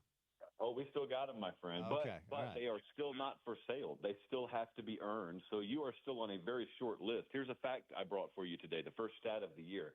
Less than 0.1% of Americans in the entire country have a chalice of supremacy.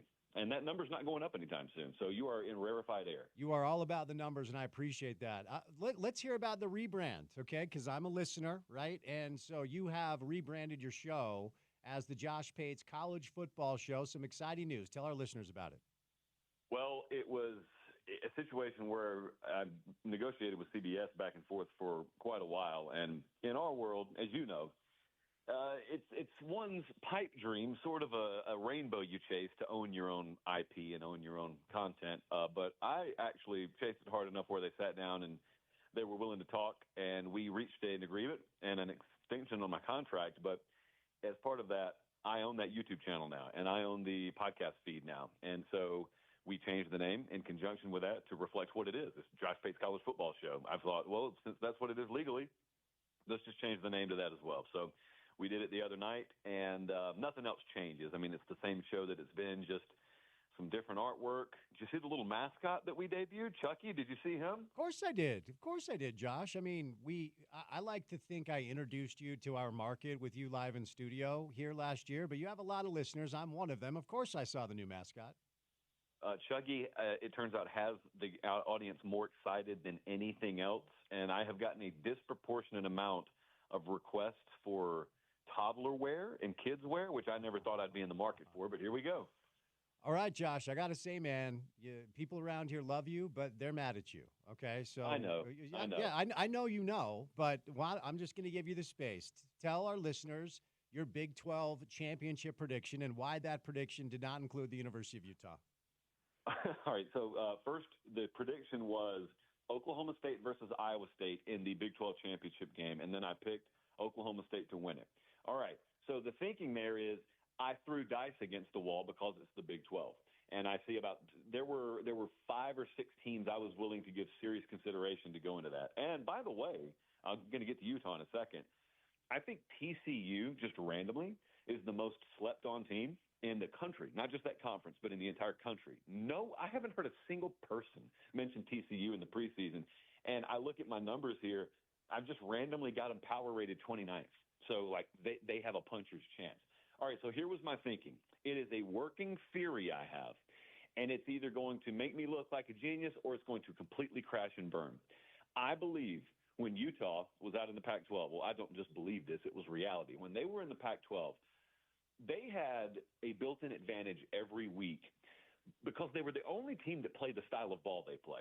And so everybody had to uniquely prepare for Utah because everyone else out there just tried to run around you, and Utah had no problem running through you. And then they go to the Big 12 this year. And it's perceived that you're going into a conference with maybe less top-end NFL talent. That's actually true. But I think the trade-off for Utah, again, working theory of mine, is they lose the matchup and stylistic advantage that they used to have by being the only bully program out in the Pac-12 because the Big 12, if anyone's been paying attention, instead of just, revisionist history owning the mind, the Big 12 has become that. The Big 12 is very much a roll-up-your-sleeves league. It is a hard-nosed defensive league now. It's what Utah does. Now, Utah's going to do it better than most teams in that league, but I think the totality of and just the randomness of the Big 12 schedule may be a little tougher, marginally tougher to navigate for them this year. Now, Utah doesn't have the toughest schedule out there, but I do think that I think it's in the first month of the season, that trip to Oklahoma State, I think is the same day Tennessee goes to Oklahoma. So in the Oklahoma City metro area, 2 huge games that day. If they go in there and win that one, then that inverts my entire prediction because obviously they got the tiebreaker advantage at that point. But if I were penciling that thing out early in the season, I love Oklahoma State on the offensive line. Love them. They've got like 490 million combined starts there. And I think they'd have enough to win that game. So that's where my mind was. Now, you know me because you know I was in there last year, and I told you I don't bother doing the win-loss, try and predict every game. I try and put a toughness rating on one's schedule, and then I try and pretend if we simulated this, 50 times, how would it most likely work out? But then someone listens to that and says, okay, well, then why do you have Iowa State in there? Well, it would not work out that way over the course of 50 times for Iowa State. That's where the dice roll came in. That is one where I'm just blindly leaning, not blindly, I am with bias baked in, leaning towards Iowa State. I think it is the year they've built towards for 2 seasons. That 2021 season was a big letdown for them. They had all those returning starters. I think they learned from it. Rocco Beck, the quarterback there, I can tell you confidently, had big-time offers from certain SEC schools that will not be named to leave. He stayed there. Noel's a great receiver. Sama's a great running back. So I'm just taking a flyer on Iowa State. I believe in the consistency of roster at Oklahoma State. Utah's right in this thing, but those are the two that I rolled with. And you and I are of one mind as it pertains to preseason polls. And we look at the JP poll in addition to other polls on this show to help our listeners understand where Josh Pate has Utah. And week one edition, has Utah at 17, just behind K-State. Obviously, they're the 12th ranked team in the country if you believe in such things. But let's lean into some more Utah content. Why Utah at 17 for the JP poll week one? Yeah, be very clear. If I rank those teams, I'd have Utah higher than 17. That's model data output, and that is neutral field favorability. So for anyone who thinks that's ridiculous, I'll give you even more reason to think it's ridiculous here by telling you it still has Florida State, I believe, it's either 11 or 21 spots higher than Georgia Tech, simply because they'd be favored on a neutral field tomorrow. So you could say, well, the football game already happened. Who cares who would be favored? Well, if you don't care, you don't care. But that's the entire purpose in that model. So all that's telling you is there is a very, very big logjam atop the Big 12. It's pretty incredible to look at because a vast majority of the conference is somewhere between 15 and 40. And you don't say that about many other conferences. And just like I told you, randomness with like TCU in there, not SMU, they're in another conference now, but TCU's in there just kind of floating around. Arizona, obviously, just kind of floating around in there. Utah, if I ranked them, would be higher than 17. In a power rating model, when you just do neutral field favorability, which is all that thing's about, that's about where they'd float. Vegas odds makers would probably tell you the same thing. And then Utah players and coaches would laugh at it and say, yeah, we've lived that life for like 2 decades. We don't care. Certainly. That's the MO around here, as you know. And I will take advantage of this opportunity to ask you to inform our listeners, since you were here live in studio with us and then attended the game. I know we already talked about this, but radio's not linear, Josh, as you know. Remind our audience what you learned about Coach Witt, the Utah program, then attendant to the question, since you talked to a lot of national college football power brokers, what's the national kind of reputation of Coach Witt in this program out here in Salt Lake? So it's interesting you asked that because a year ago I remember us talking, and that was the blue collar, and then you're going up against a much more high-profile Florida program, and they bring in all the flash and the national attention. And Utah takes care of business out there, as they are known to do. A year later, I'm not going to say the shoe's on the other foot because that'll never be a flashy program, nor do they want it to be. But it does feel to me nationally like Utah is getting just mass benefit of doubt from people who you and I know good and well have not taken a deep dive into the Big 12. They're just sort of blindly saying, oh, Utah's out there now? I'll pick Utah to win it. I don't think that was the case very often out in the Pac-12. I don't think people entered the season blindly saying Pac-12, give me Utah. So on one hand, I'd say the respect has been baked into the national college football pie enough to where they do get some benefit of doubt. But I also think it's still an anonymous program enough to where outside of Cam Ward, no one's really mentioning anything else. No one's really rattling anything else off about that program. So in one way, they're the exact same. In another way, I think the sustained excellence and year-over-year production has earned some degree of blind trust from the national audience. So, we've talked a lot about the expanded 12-team CFP, and I certainly know where you stand on it. But my question for you, Josh Pate, today is does Utah have to win the Big 12 to get in to the CFP, or is there a pathway to them getting in without, winning that Big 12 crown?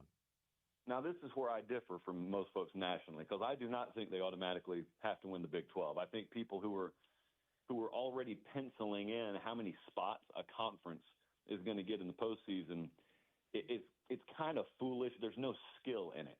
Already, the favorite in the ACC has gone down. As a double-digit favorite, has already gone down. Okay, so before we've even gotten to week one, people's idea of what a conference is and how much equity a conference could have has already been rattled. And then what if Clemson loses to Georgia? What if Miami loses to Florida? What if the ACC has already been kneecapped before the dust settles in week one? And my point there, even though you asked me about Utah, my point there can apply to Utah. No one really knows what the profile of these conferences is going to be this year. And conference reputation is ultimately what's going to determine how many teams that conference can get in the postseason. So I think about it like this.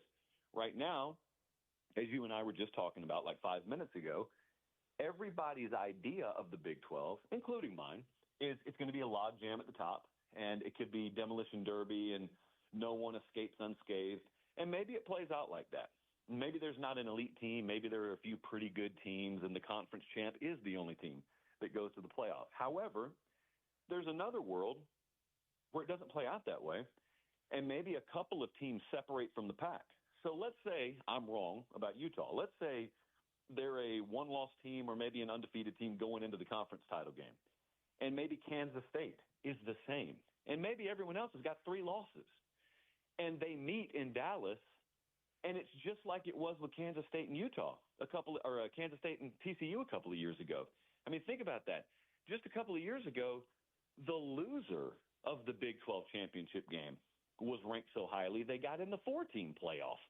So don't just assume, I'm not talking to you, but in general, I'm saying don't assume just because you think you got this thing mapped out early in the season and you got all these conferences power rated, and trust me, I believe in power ratings, but I also believe in being nimble, especially early in the year. Don't think that we've automatically put a ceiling on the Big 12 and they can only get one in. There absolutely are worlds and scenarios where they get 2 teams in. Let me ask you about a couple of other teams that are on the Ute schedule. We already talked about OK State, and we're all looking forward to that game on the 21st, coming up in September, because it will be Utah's first Big 12 experience on the road in Stillwater. Now, the Utes do have Baylor week 2. That's a non-con game because it was already scheduled. Let me ask you about UCF. On the road, Utah finds themselves the last game of the season. And the more and more I read about the conference or listen to people that have covered the conference for years, because we are the new kid on the block coming from the Pac-12, the more and more I hear people talk about UCF as kind of like this team that you got to watch out for. Obviously, Gus Malzahn is one of the highest of levels. What's your thoughts on the ceiling this year for Gus Malzahn and the team that Utah sees to end the season in Orlando, University of Central Florida? They can win the conference. They can be in the playoff. That's their ceiling. They are going to be a different profile team just moving forward than any other team in the conference. They're not a fit in the conference at all, but they're in there. So they've got a unique advantage and a situation on their hands down there. Just think this through for a second. So in the world of the transfer portal, everybody just kind of blanketly applies that term. Oh, it's the transfer portal era. Well, that applies differently to different programs. So if you're parked in Salt Lake City, Utah, all due respect, you don't have immense hotbeds of high school talent just littering the map there that everyone comes to recruit. In Florida, they do. In the Orlando area alone, I mean, you've got 10 powerhouse high schools that just pump out talent. And then if you draw a 2-hour radius around that, it's even more so. So UCF will not land most of those kids. Alabama comes down there. Clemson comes down there. You got the big 3 in state. Ohio State comes down there. But what happens is the second dip that's very popular in the portal era now is where a kid from Orlando that was a 4-star that goes to Bama and can't crack the starting lineup, just wants to transfer, fresh start, and disproportionately you find that those kids want to transfer closer to home. UCF is the only Big 12 program outside of TCU that really finds itself in one of those sort of geographical hotbeds. Houston could be this way too, where they benefit just from being parked on the map in a place where a bunch of former highly rated talent comes home. And so they benefit from that. That when UCF made the jump to the Big 12, there was a massive reinvestment down there in football. I was down there this spring. We did a show with Malzahn, and I was down there, and they showed me the facility. And the facility is nothing special. What they're about to unveil is something very special. And they're one of the last programs that's kind of gotten the freedom to write a check for physical football facilities, because now all the money is just going into talent acquisition. Malzahn is a guy who's been there. Malzahn gave Nick Saban more problems than any coach in the SEC.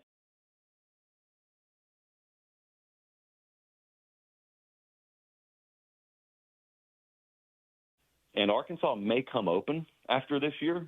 So that's a story to watch. But if it's not Arkansas that comes open, and that the reason for that, by the way, is that's where Malzahn's from.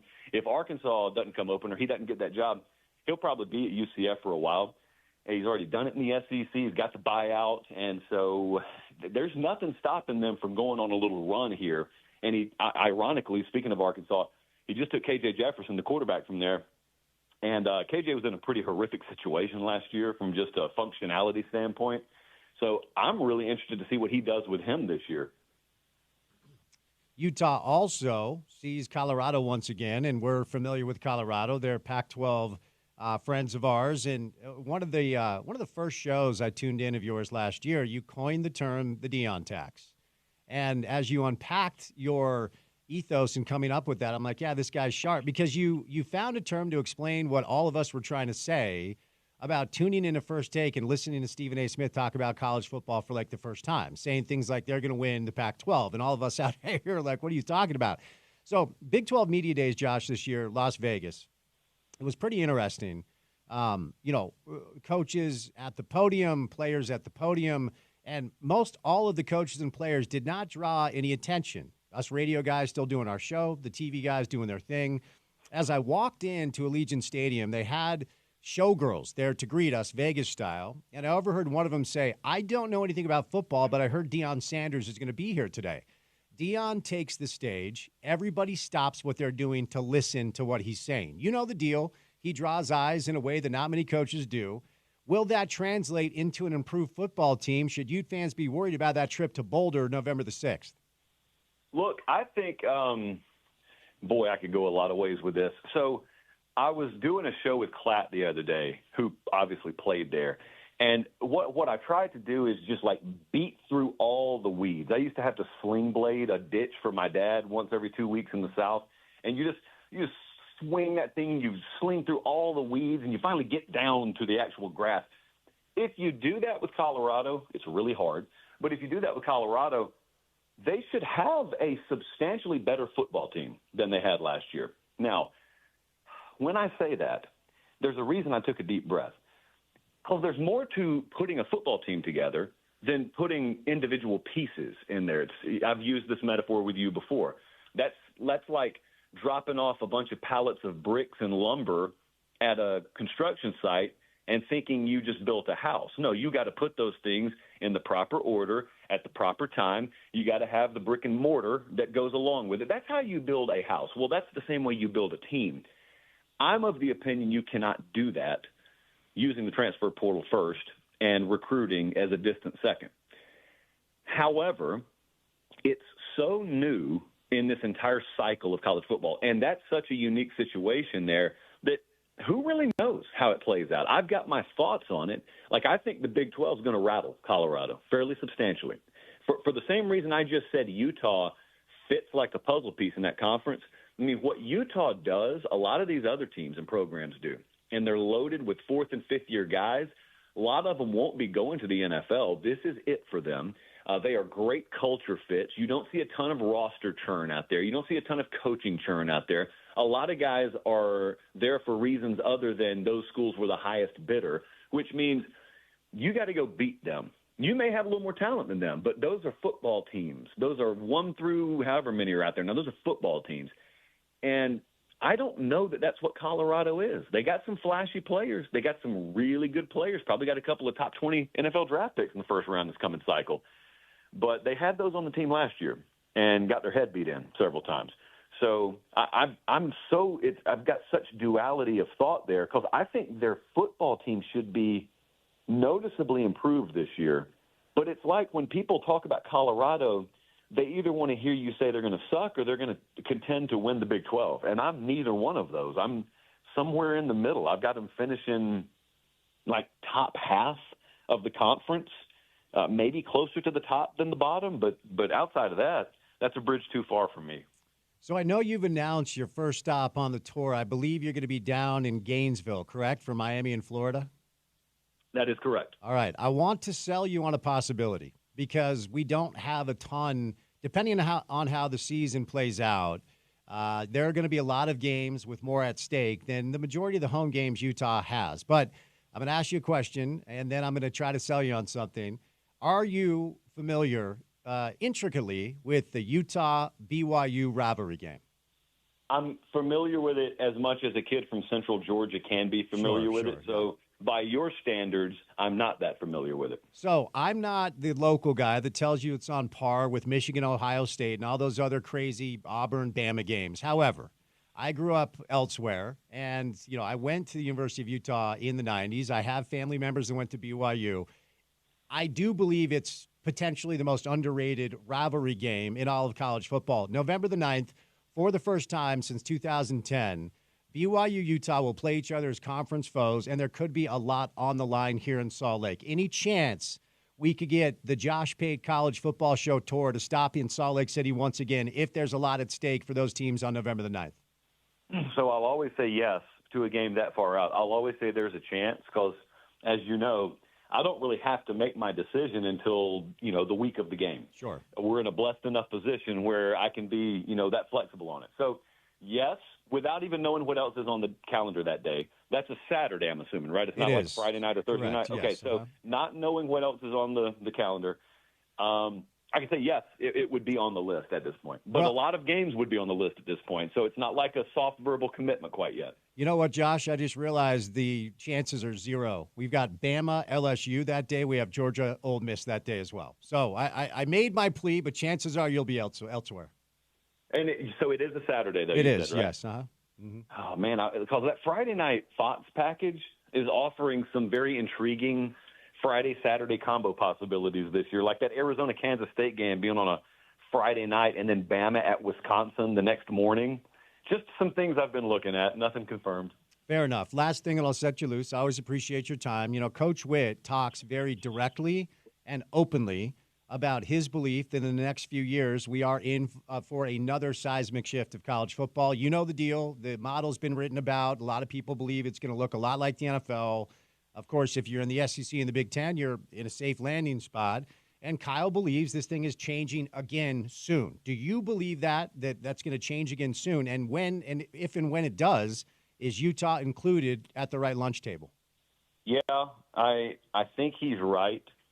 And I can't, if we were on a panel right now and someone were in the audience listening, they would say, okay, well, what's going to happen? Well, I don't know. I don't think he does.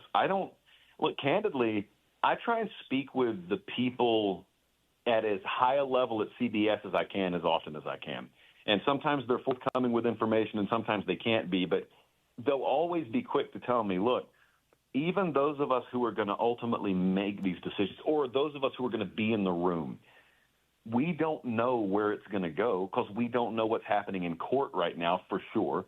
Also, you never know which media partners are at the table in 2 years, and I'm speaking more of like the Amazons and Apples that aren't there right now for college sports that could just totally upend things. What does the private equity arm do? We just saw that headline with the NFL. And this is stuff that it doesn't interest me, but it does because it's part of the sport now, which I kind of hate, but I have to grin and bear it. I think he's right. I mean, I don't think anyone looks at college football right now and says, all right, this is it. This is a good resting spot. We're settled. We're good for 20 years now. But there are so many fronts. Like there are so many layers that we're talking about there. The big puzzle in my mind that I still can't put together is how does it all fit together? Who also, here's another question, who has the authority and the power singularly to make it all fit together? That's been the age-old issue in college athletics, period, and it continues to be because in the pro sports world, for better or for worse, I know where to look for answers. I have no idea where to look for answers in college athletics. Excuse me. Well said, Josh. I always appreciate the time, man. Keep up the great work, and look forward to chatting soon, okay? I appreciate it, guys. All right, Josh Pate. He has a rebranded podcast called the Josh Pate College Football Show. Josh was in studio last year for an hour prior to the Florida game. If you're not listening to his show, you're missing out. One of the best college football podcasts out there. Again, it is Josh Pate's College Football Show, and I have next to me my Chalice of Supremacy from Pate State. He sent it to us a couple of months ago.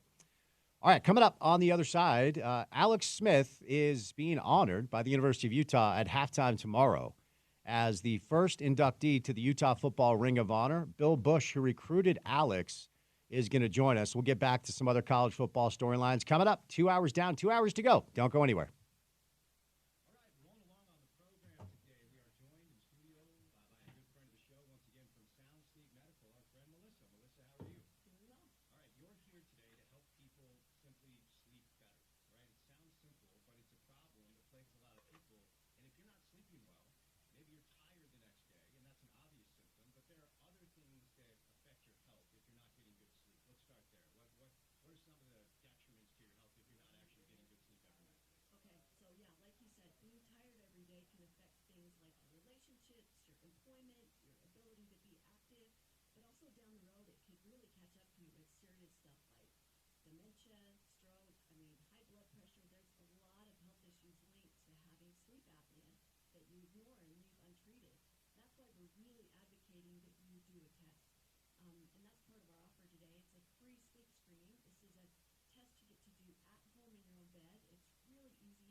And Nephi Sewell out with the ankle injury. Corrine Reed in for him. That last run by Keontae Ingram went for 28 yards. He's out of the game.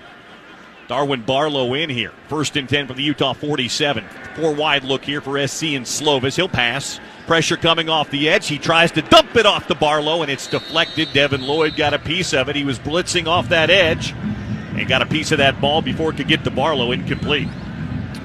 Yeah, and these are the plays you got to get. You got to make Slovis uncomfortable. It's a screen here. Great job by Devin anticipating just at the right time to knock the ball down. Second down and 10 from the Utah 47, just underway here. 14:56 to play in the second quarter. Utah 7, USC 3. They'll move London into the right slot. 3 receivers to the right now. Barlow stays in the ball game. Slovis stays in the shotgun. They motion Drake London to the inside. That's going to be a run every time. Barlow bounces to the outside. He breaks a tackle, dodges another, and picks up 4 yards to the Utah 43. That'll bring up third down and 6. And I know USC's running the ball a little bit here, but their mantra really is to throw it. That's what they know. That's well, who they never are. stick with it. They don't. They'll run it on you a little bit, but at the end of the day, they're going to go back to that pass. And the answer against this defense is to run. 1 out of 3 on third down are the Trojans. They got to get to the Utah 37.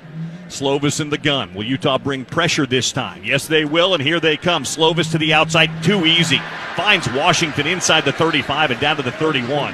Utah was playing way off, and that was an easy pitch and catch of 12 yards and a first down. Yeah, and USC just hasn't thrown the ball that long. You got to see that defensively, and with the motion, it kind of messed Utah up just a little bit defensively because Malone Mataele should have played that tighter than he did. So 1st and 10 for the Utah 31-yard line. Slovis stays in the shotgun here on 1st and 10. Brings a man in motion across the formation. That's Gary Bryant. He'll drop the pass again. Plenty of time now. Steps up away from the pressure. Hit from behind and taken down.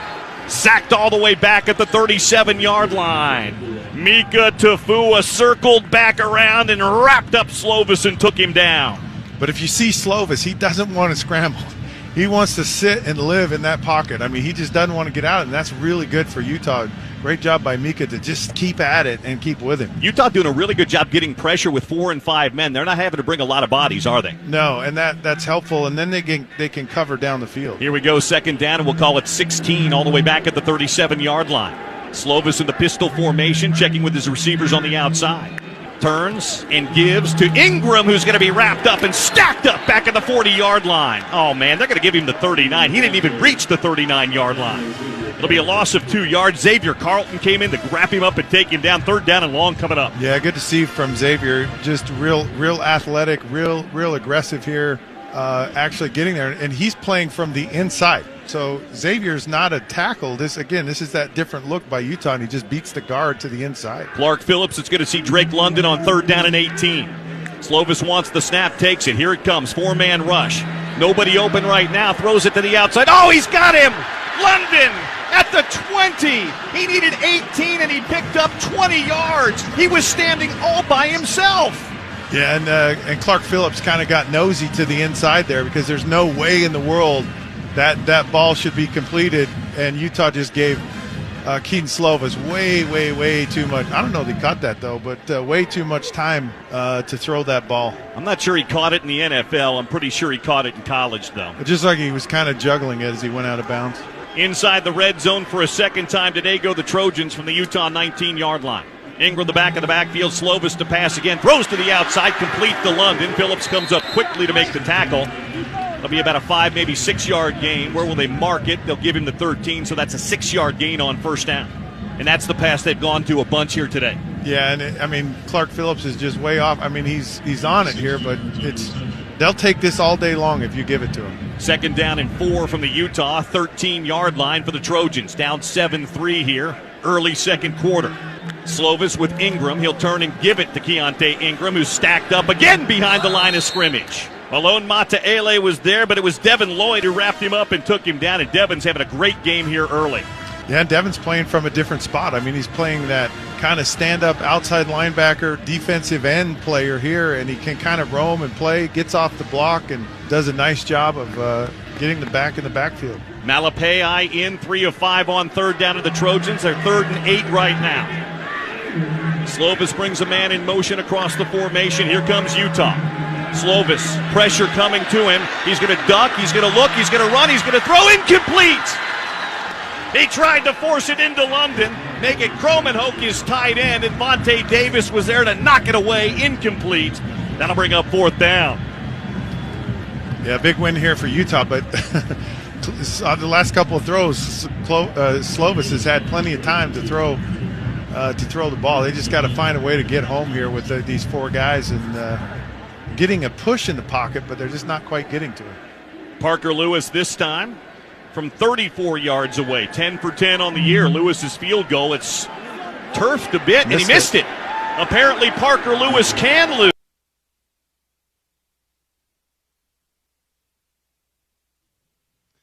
All right, we'll get back to some national college football stuff coming up in a little bit. We've had Stevenson, Sylvester, and Scott Mitchell so far. But coming up at halftime tomorrow night, make sure to stay in your seats. University of Utah is honoring Alex Smith. He's the first inductee into the Utah Ring of Honor. It's a great first choice. Our next guest, live in studio, recruited Alex to play at the University of Utah. He has coached all over the place, and now he's one of us media schlubs. Bill Bush, live in studio. Coach, how are you? I'm great. I really appreciate you guys having me in. I've got so much respect for everyone in the media business here, and like I said, I just was very excited to have the opportunity to get a chance to stop in and talk to everybody. I'm a crazy Salt Lake City fan and Ute fan, obviously, and so just glad to be here for the event. So for our audience that may not be familiar, like I said, you've coached all over the place. How long did you spend here in Salt Lake, and what were your main roles? Yeah, I think I was here 3 years, I believe. Yeah, and so like I said, I was in the transition, with Mac to Urban, and there was a very unique situation that happened there when there was a coaching change, and Coach Meyer came in, and he elected to keep Kyle on staff as his defensive coordinator. And Kyle had spoken to him in my regard to also be kept on staff, but they were full. And so the next day I had a chance to sit and talk with Coach Meyer, and I was like the last guy to talk to him. But, he told me, he said, we're all full. I have someone coming out tomorrow. And I said, I appreciate it. And I said, I'll clear my office out tomorrow or tonight. Later I'll come back in and get it done. Everybody's out of here. And then so I left. It was right before Christmas. I left to go Christmas shopping, and Kyle called me up. He says, "Where are you at?" And so I'm driving to go down to the mall to go Christmas shopping. He goes, "Hey, come back." Coach Meyer had a change of heart, and so he ended up keeping myself and Kyle. And obviously Kyle was the one, but he was the initial. I was the one that was just lucky to be part of it, and Kyle was a big help of that to convince Coach Meyer to let me stay here. So that was fun. I wonder, and I want to get to Alex in a moment, but because, Wisconsin, LSU, Ohio State, and now in the media business, you're good to help us understand what the process is to kind of bridge camp to game one. So game one for Utah is tomorrow. It's SUU. They're 38.5-point favorites. So I wonder if you could shed some light on what the process is throughout camp and where this team is at day before game one. For a year, Coach, as you know, expectations for Utah football are sky high. Really high. There's a couple things that go along with it is that you treat everything exactly the same. And, about 12 to 13 days ago, there was no light at the end of the tunnel for anybody in the country. You're just miserable. You hit a certain time, and it's week 3 of camp is when it gets really rough. And then you kind of break out of that. Then all of a sudden you see a light at the end of the tunnel. But right now what's going on at Utah is they'll have the same preparation that they would have for Baylor next week. They will do everything to a T. They'll be no different. That's how the elite programs are run, and that's how Kyle runs everything he does. Coach Whittingham is incredible with having structure, and they want to keep everything the same. So they'll do whatever they do. There'll be nothing different than what they've done in the past, unless there's a way they thought they could improve it, and it'll be nothing but, and everything will just be so well documented on how they're going to do things, what time they eat, what time everyone's down. We have a walkthrough. We have this meeting, special teams meeting, whatever it is. There'll be zero thought of, because you're basically almost competing against yourself also. There'll be zero thought of like, well, the team's they're an FCS team. That will never come into play on great programs, and Kyle will never allow that to get into a program whatsoever. So back when you were with Coach Witt during the early years, we fast forward now, and it's basically been 2 decades, and he's college football royalty. Every year, you're in media now. You do some radio, so the preseason coaching rankings are things that are fun. Nobody gives a rip if you're actually in the industry. But it seems like every year now, the best coaches in college football, any list, Kyle's top 5, sometimes higher than that. Did you see this in a young Kyle Whittingham, and what are your thoughts on what he's built basically 20 years later? Sure, there's a couple things. One, I'm on record numerous times on air back at 93.7 The Ticket in Lincoln, Nebraska, that Kyle's the best. I have him ranked number 1. And just because of what he has done because there is a difference. There is a difference between everything that's available to you than that Georgia is or Alabama is. There is a difference on the things that they have. Sure. And so I put down to move from the Mountain West to the Pac-12 and then win the Pac-12 several times. To do that, that's remarkable, and that's extreme coaching. And so I have him ranked as number one. And there's always a conversation on, and I'm like, nope, he's number one because of what he's done, his longevity, to be able to stay in one place for that long, and also to be able to handle it and then just keep himself every time. His name's never up on any sort of, there was this recruiting violations, any issues with the team. Nothing comes up. Right. Yep. And so that's just, the University of Utah should be ecstatic over that. But to answer your question, yes, it was easy to see right away. I came in as DB coach, a safeties coach, and just working with him as a defensive coordinator was awesome. To get a chance to be able to learn from him and just how he handled everything. And he was such a pro as far as he had input all the time, very clear who was in charge. And that's what the great coaches are. They have zero fear because they hire nothing but great assistants because they are very clearly in charge. That's why you see Saban, who has he brought in, Coach Saban? Incredible assistants because who's in charge? Crystal clear who's in charge. Yep. That's what Kyle's like, and that's why his staff, the current staff, is so good, and that's why I was so fortunate to spend that time with him, to be able to learn and be able to be on defense with him, to be in every single meeting with him. Was so much fun. Always had input during the game with what was going on, and like I said, it was some of the best years of my life. Bill Bush is live in studio. He coached at the U a number of years ago, won a national championship with LSU in 2020. Stops at Wisconsin, Ohio State. Speaking of stops at Wisconsin, Andy Ludwig. Coach Lud well, and Coach, as you know, for 6, 7, 8 years, offensive coordinator was a revolving door around here. At one point, it felt like, hey, call Dave Schramm. We need, you know what I mean? And Dave took the job a couple of different times. Andy comes back, and that job is very much his. It's very clear. You know him well. I'll ask you the same question I asked you about Kyle. What makes Andy Andy? Well, there's an interesting story with Andy also. I don't know how you are with this, with your age and friends. Usually I've been kind of full up for the last 20-some years. I'm like, I got some friends. I'm good. Yeah. And it's the Seinfeld thing. I'm not taking any applications. Exactly. I'm done. Yeah, I'm good. I got a bunch of good friends. I'll be very cordial and Sure. work with you. But as far as that. I'm the same way, yeah. So some reason me and Andy became best friends. And just from our time at Wisconsin, we just we're always in the office early. No matter how early I came to the office, I never beat him. It was impossible. Mm-hmm. But we always had a connection, which was great. And we've, like I said, stayed extremely close throughout the years, but it was his attention to detail is the best, maybe potentially, and there's no one better in the history of college football in detail. Someone might be, well, he's just as good, but there's no one better, and that's what the University of Utah has right now. When he talks about his preparation and how everything is laid out and what they're going to do, he is just a surgeon at it, and there's nobody can be more prepared than him, and that's what makes you feel so comfortable as a head coach. Because everything that comes up, it's like, did we cover that? Yes, in great detail. And it just didn't go our way in this particular spot. But it won't be like, oh, wow, that came from nowhere. Not an Andy Ludwig. No chance of that. And he always had a really good story that I always enjoyed because Andy always says, I'm not in charge of calling whether we're going for it on fourth down or not. That's the head coach's call. And this is what he felt forever. And so if someone would ask him, what do you think about going for it? He'd say, I have a play. He wouldn't say, go for it. Oh, interesting. That's just how calculated he is. I have a play. And so for the University of Utah, and you've seen it. You've seen how well it's been, and you've also seen, like you said, how many years now has Andy been here? But 5 maybe, what I want to say? 5 or 6. 5 or 6. Second like time around, There was some movement. Yep. And then he just locked it down, and it's been incredible. In this profession, you always pull for coaches that are your friends. I don't know if I pull any harder. I pull for no one harder than I do for the University of Utah, just because of Kyle and of Andy. And Morgan Scally. And that's where I wanted to go next, because you referenced, you don't know my age. I'm a little bit older than Morgan. I went to the U with Morgan, and we were fraternity brothers, so I got to know he and his family really well. And the succession plan, Bill, is in place, and nobody knows when Kyle's done. And Kyle's earned the right to just tell us when that is and then ride off into the sunset on his Harley or go ski or play golf or whatever. But they made it official about a year and a half ago as far as his employment agreement.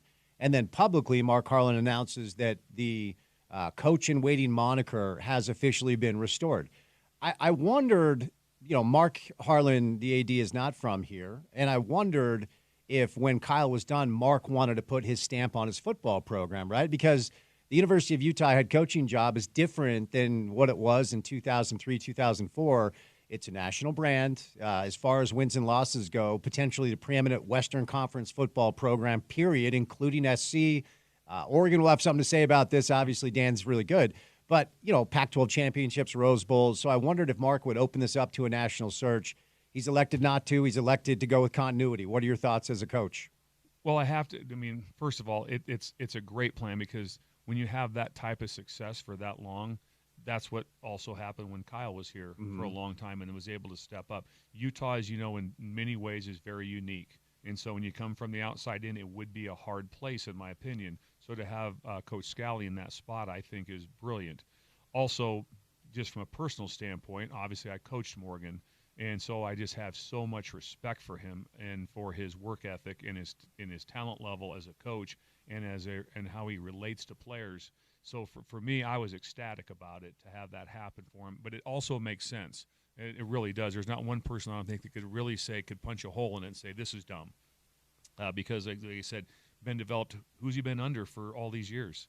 Under Kyle Whittingham, and when think there's going to be a drastic change, he'll always be himself. There's always something different, but he'll do it in that fashion that works at the University of Utah. So I'm so pumped for Morgan. I was so lucky to get a chance to coach him. An interesting story with him. He was about the third or fourth running back on the team, and I said, I think Morgan Scally would be a really good safety. And so we went over during camp when he was a junior or he was a sophomore, I think it was. We go over and I work him out at Rice Eccles over lunch. I come back and then, what do you think? And I said, I think he'll be an all-conference player. I think he'll be a ridiculous safety. He's really good and he's talented and he's tough. And I talked to Morgan. He said, my dream's just been I want to be a running back here. My dad played here, played the position here. That's what I want to do. And I said, I understand that, appreciate it. I think he'd be great, but no problem. Came to meetings at 1:30 that afternoon. He was in my meeting room. Oh, wow. And then I never said a word. Yeah. We just started going. It's funny you bring that up, Bill, because I am 1 year younger than Morgan's older brother, Taylor. And so Taylor said to a group of us up on campus, you guys should come watch my little brother play football at Highland. And he was a running back, and it was unfair. Like, probably 250 yards, 3 or 4 touchdowns. I think he won the high school equivalent of the Gatorade Heisman, right? So I was curious as to, the kind of the origin story to his positional change, because I thought he was going to be a great college running back. And I think he still could have been. It was just one of those situations where there were some good running backs here. And I just, happened to notice that I'm like, this guy can be an every down player right now. Yeah. And then that next year that, that he would turn his first year as being a starter with him and Dave Revel. I mean, the last 10 quarters, we didn't get scored on. We went half a game against Wyoming. BYU didn't score against us. And then Southern Miss and the Liberty Bowl didn't score. That's hard to do. Yeah. 10 quarters not scored on. Sure it is. It's like this, see how often that happens. And he was a big part of that. Let's stay in this space for a moment, because as a guy that's coached, again, Ohio State, Wisconsin, LSU, I often give Kyle and his staff a ton of credit for identifying Nate Orchard was a wide receiver. Yes. Paul Kruger was a quarterback, right? Morgan was a running back. And I know it goes on everywhere, but Kyle seems to have a magic touch to watch a 16, 17-year-old who's a wide receiver and say, you're going to be a D-end, right? Help us understand, educate us a little bit on how that works when you see Nate Orchard, the wide receiver, or Morgan Scally, the running back, or Paul Kruger, the quarterback, and seen from a coach's perspective, next level, if you embrace this challenge, you can be really good. What goes into that process? Certain things that stand out is always just measurables. You say, okay, do they fit? Kruger felt the measurables were correct to play the position. Sure. It wasn't like, well, he's only 5'11". No, he had the measurables to do that. So different positions had the measurables. But there's one deciding factor, and it's crystal clear, and it's competitive spirit. Mm-hmm. That's the part that would stand out, to be like, okay, this guy's tough enough he plays quarterback, but he can play D-end, or he can play this other position. There's some places running back is an awesome way to figure out, because the other 11 players are violently trying to tackle you when you have the ball. You cannot play the position and hide. that means you have mental toughness, physical toughness. But competitive spirit is what you look at all the time. There's no chance that Coach Whittingham would look at someone and say, I believe they can make this. Is he very competitive? No, but I still think he'll be able to make the move. No, they had the competitive spirit inside of them, and that's the biggest difference. That's what they're picking out, and they're finding out they're probably multiple sport players. Mm-hmm. They're doing, Morgan was an incredible rugby player. Yeah, he was. Yep. So So there's a lot of things you look at. Nate All-State in basketball. Exactly. Yeah. So if you look at multiple sport players, which means what do they like to do? They like to compete. Yeah. They're really good players. When the one season's over, they just take their uniform off and they go to the other uniform and they compete really hard at that spot too. And they go to the next one, they do the next thing. So if they're, anytime, when I'm recruiting anybody that's a skilled person, it's like they don't run track. Well, I'm concerned right away because fast people run track. Huh. And so if they're not running track, I'm trying to figure out why. But the competitive spirit would be what would jump out on all those decisions that were made that were brilliant. Interesting. I want to follow up with this. I wonder for parents listening that have, football players as sons or what have you, would you recommend, because we've moved into a specialized generation. When I was growing up, I played everything. Now, as I grew, I was better at basketball. So my final 2 years in high school, I did play basketball. But growing up, it was football, it was baseball, it was lacrosse, it was tennis, it was whatever it was. In this era of specialized, sometimes it feels like it's out of necessity, because if you don't put your kid in comp soccer when he's 10, he's not going to play on the high school team because the high school coach knows all the coaches growing up. But would you recommend for parents out there that may be listening that they put their kids in multiple disciplines? And I'd be in the 99 percentile of majority that every coach, from NFL, college, you name it, would be like, yes, yes, Interesting. yes. Less specialized, more competition, more other sports. And I'm also big on, I've said, youth football is big in Salt Lake City. I used to go watch him play. I used to go watch Gary Anderson's kids play. I'd go watch all these kids play. I'm not as big on youth football as far as having when the pads have to be on them. There's so many players now that there's like, I didn't put pads on until I was in the 8th grade or 9th grade. And so it's not one of those things where you sit there and go, well, they have to be able to do this. If you do the study, I don't have the numbers, but it's pretty remarkable on the number of those that play in the College World Series and then the great success in the MLB. It's not very much. Very interesting. So it's not like, well, they were in the College World, and it's like there's a few that happens, but for the most part, no. And so it's like, they were at the highest level at a young age, and they didn't finish at the highest level. Oh man, as recruiters, boy, do we love multiple sport players. Very interesting. In my home state of Connecticut, our best Little League World Series team, their best player was a kid named Chris Drury, who played in the NHL for 15 years, and now he's the general manager of the Rangers. But he was an awesome baseball player when he was 12. That's interesting. Yeah, and the sports you look for, like I said, I love when you say, oh, he wrestles, because it takes a lot of guts to go out in the middle of a mat and wrestle by yourself. Yeah. And so those things, and on basketball, it's not like, man, he scored 27, hit 6 threes, don't care. Did he get rebounds? Did he get steals? Did he run the court? Was he competitive?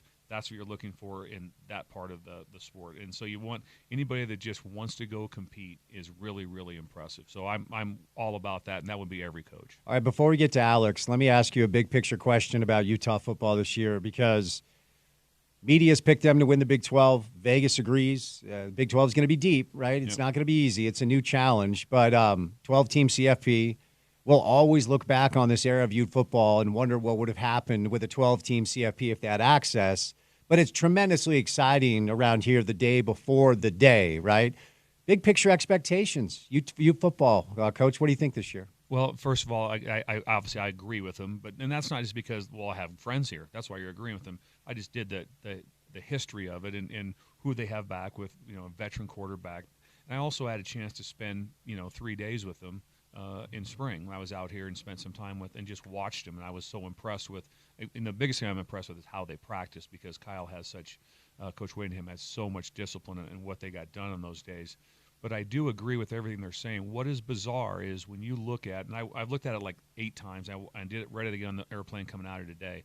When you look at the schedule, it's mind-numbing when you start looking and going like, okay, that's a real game. That's a real game. And everyone's saying it. There's not a lot of teams in the Big 12 you go, well, that's a layup. They're not there. The layups aren't there. But then also I don't think there's like, well, there's 2 monsters way out in front and everybody else is back here. They're right there. Utah has so much in history, and then Utah obviously has been in If they were coming in again from the Mountain West, that'd be different. Or coming from the Pac-12, which last year the Pac-12 was ridiculous. I mean, the quarterback play was unbelievable in that conference. And don't forget that Cam Rising wasn't playing in the league. 70% of the team didn't play last year, Yeah. Coach, as you know. Yeah, so it's, yeah. You know, it was remarkable. Right. So, yes, everything does add up, and it's going to be very, very exciting because a couple things will be is obviously there's an automatic bid, but when it's November 20th, there'll still be 40-some teams in the conversation. There'll be some going, hey, if we win out, if we do this, if this happens, we're still in the conversation, where in general at that time, like last year, there probably was 6 teams, 6 to 7, maybe 8 tops. There'll be 40 in the conversation with what's going on with potential automatic bids, what could happen, what could the fallout could be. So it's an exciting time for football because of the 12-team playoffs, and I think it's awesome. I mean, just having more teams in is incredible. It creates so much interest, and it's. I said on radio the other day that this is the most anticipated season in the history of college football. There's never been one more anticipated than this one. Yeah, because of everything that's going on and all these crazy things with the portal, NIL, and all these things. Say whatever you want. Turn the TV on. What do you see? Good ball. Falls on Saturday still feel Saturdays in the fall still feel like Saturdays in the fall. And the football's incredible. Absolutely. And so it's the most anticipated season ever, and because of who the Utes are, it makes it even better. Yeah. All right. Last thing that will set you loose. Appreciate your time. You are in town. Well, because you know Andy and Kyle, and you want to watch the Utes, but at halftime, really cool thing. It is the inaugural Ring of Honor ceremony. And they knocked it out of the park with their first selection, Alex Smith, who you were part of recruiting to play here at the University of Utah, and you still keep in touch with him to this day. So give me your thoughts on this honor for Alex and watching him throughout his journey, which has been full of ebbs and flows, right? It's been incredible to follow him. We've always stayed very close, and obviously with his family, with Doug and Pam, his parents. It was so different back in the day. Now you only position recruit. If whoever the quarterback right now is being recruited at Utah, Andy Ludwig's the guy recruiting. That's just how it is across it's Andy and the head coach. That's who recruits. Or DBs, that would be safety. That'd be Coach Scally and the head coach. That's just how it is. Back in the day, it was all regional. And so I had San Diego. So I'm at Helix High School. I'm there. Reggie Bush is a year younger than him. And the coach, I'm going there. I don't even know who Alex is. And he goes, I've got this quarterback I think is pretty special. He was 6'4" plus maybe at the time, probably weighed 175. Oh, wow. Something like that. He's a golfer at the time. He was playing golf in the spring when I was there. And he's just like, Bill, he's really good. He's really good. And no one would look at him. Well, they ran a wing tee offense. He only threw it 4 to 6 times a game. Now, there was times he'd be 4 for 4 for 2-something in touching because play action to Reggie Bush is pretty good. He had wide opens, and he's a first pick in the draft throwing to him.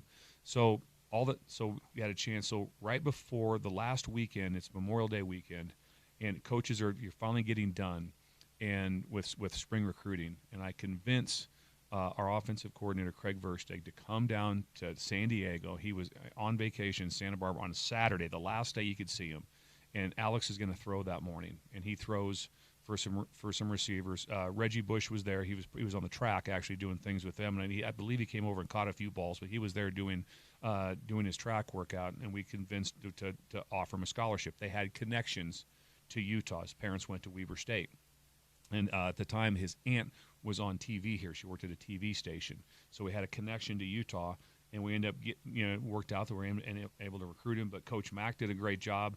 But at that time, you just recruit him as an area. So I was the guy that went and saw him every week. I was with his parents for dinner. I was doing all those things that went along with it, And then Coach Mack only got a chance to come in one time, and he obviously killed it, did a great job.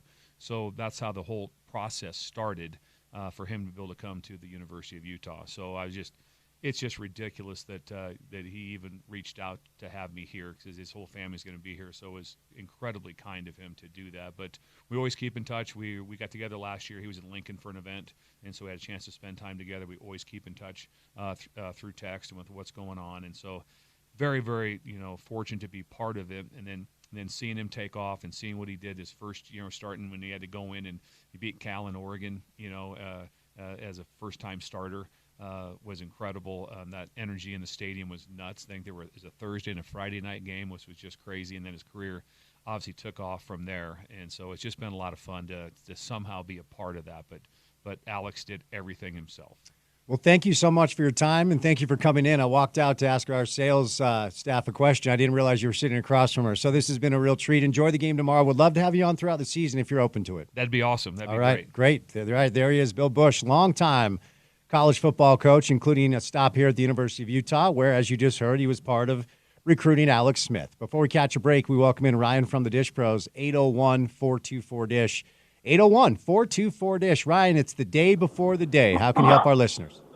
This is the thing. Listen, if you're going, hey, how am I going to watch this Utah game? Call us up and get installed with this awesome promotion with Dish. You get the Hopper 3 with the Hopper Plus upgrade. We'll get you installed tomorrow. You'll get the 2 years worth of credits. Price is guaranteed. Movie channels. I'll throw in the multi-sports pack, which includes the NFL Red Zone. You can watch every game through this system. ESPN Plus, it's just an app. You add it right into the system. It'll work on every single one of your TVs in your house. You can watch every single game in the best system ever, and we can have you installed tomorrow. Pick up the phone. I'll throw in dinner at JCW's. You get the best price guarantee when you call us, and you get a little extra from us also. Plus, ask about Internet Solutions. Listen, I've got tons of internet offers. This promotion with this provider where I have a $200 gift card is awesome, and I don't want you to miss out on it. This is the service I've had for the last 2 years, and it's phenomenal, and there's no commitment, no contract. Price is like right around $50-$60. Call us, 424-DISH, 801-424-DISH. All right, there he is, Ryan from the Dish Pros. More coming up next right here on ESPN 700. Thank you, sir. I'd love to.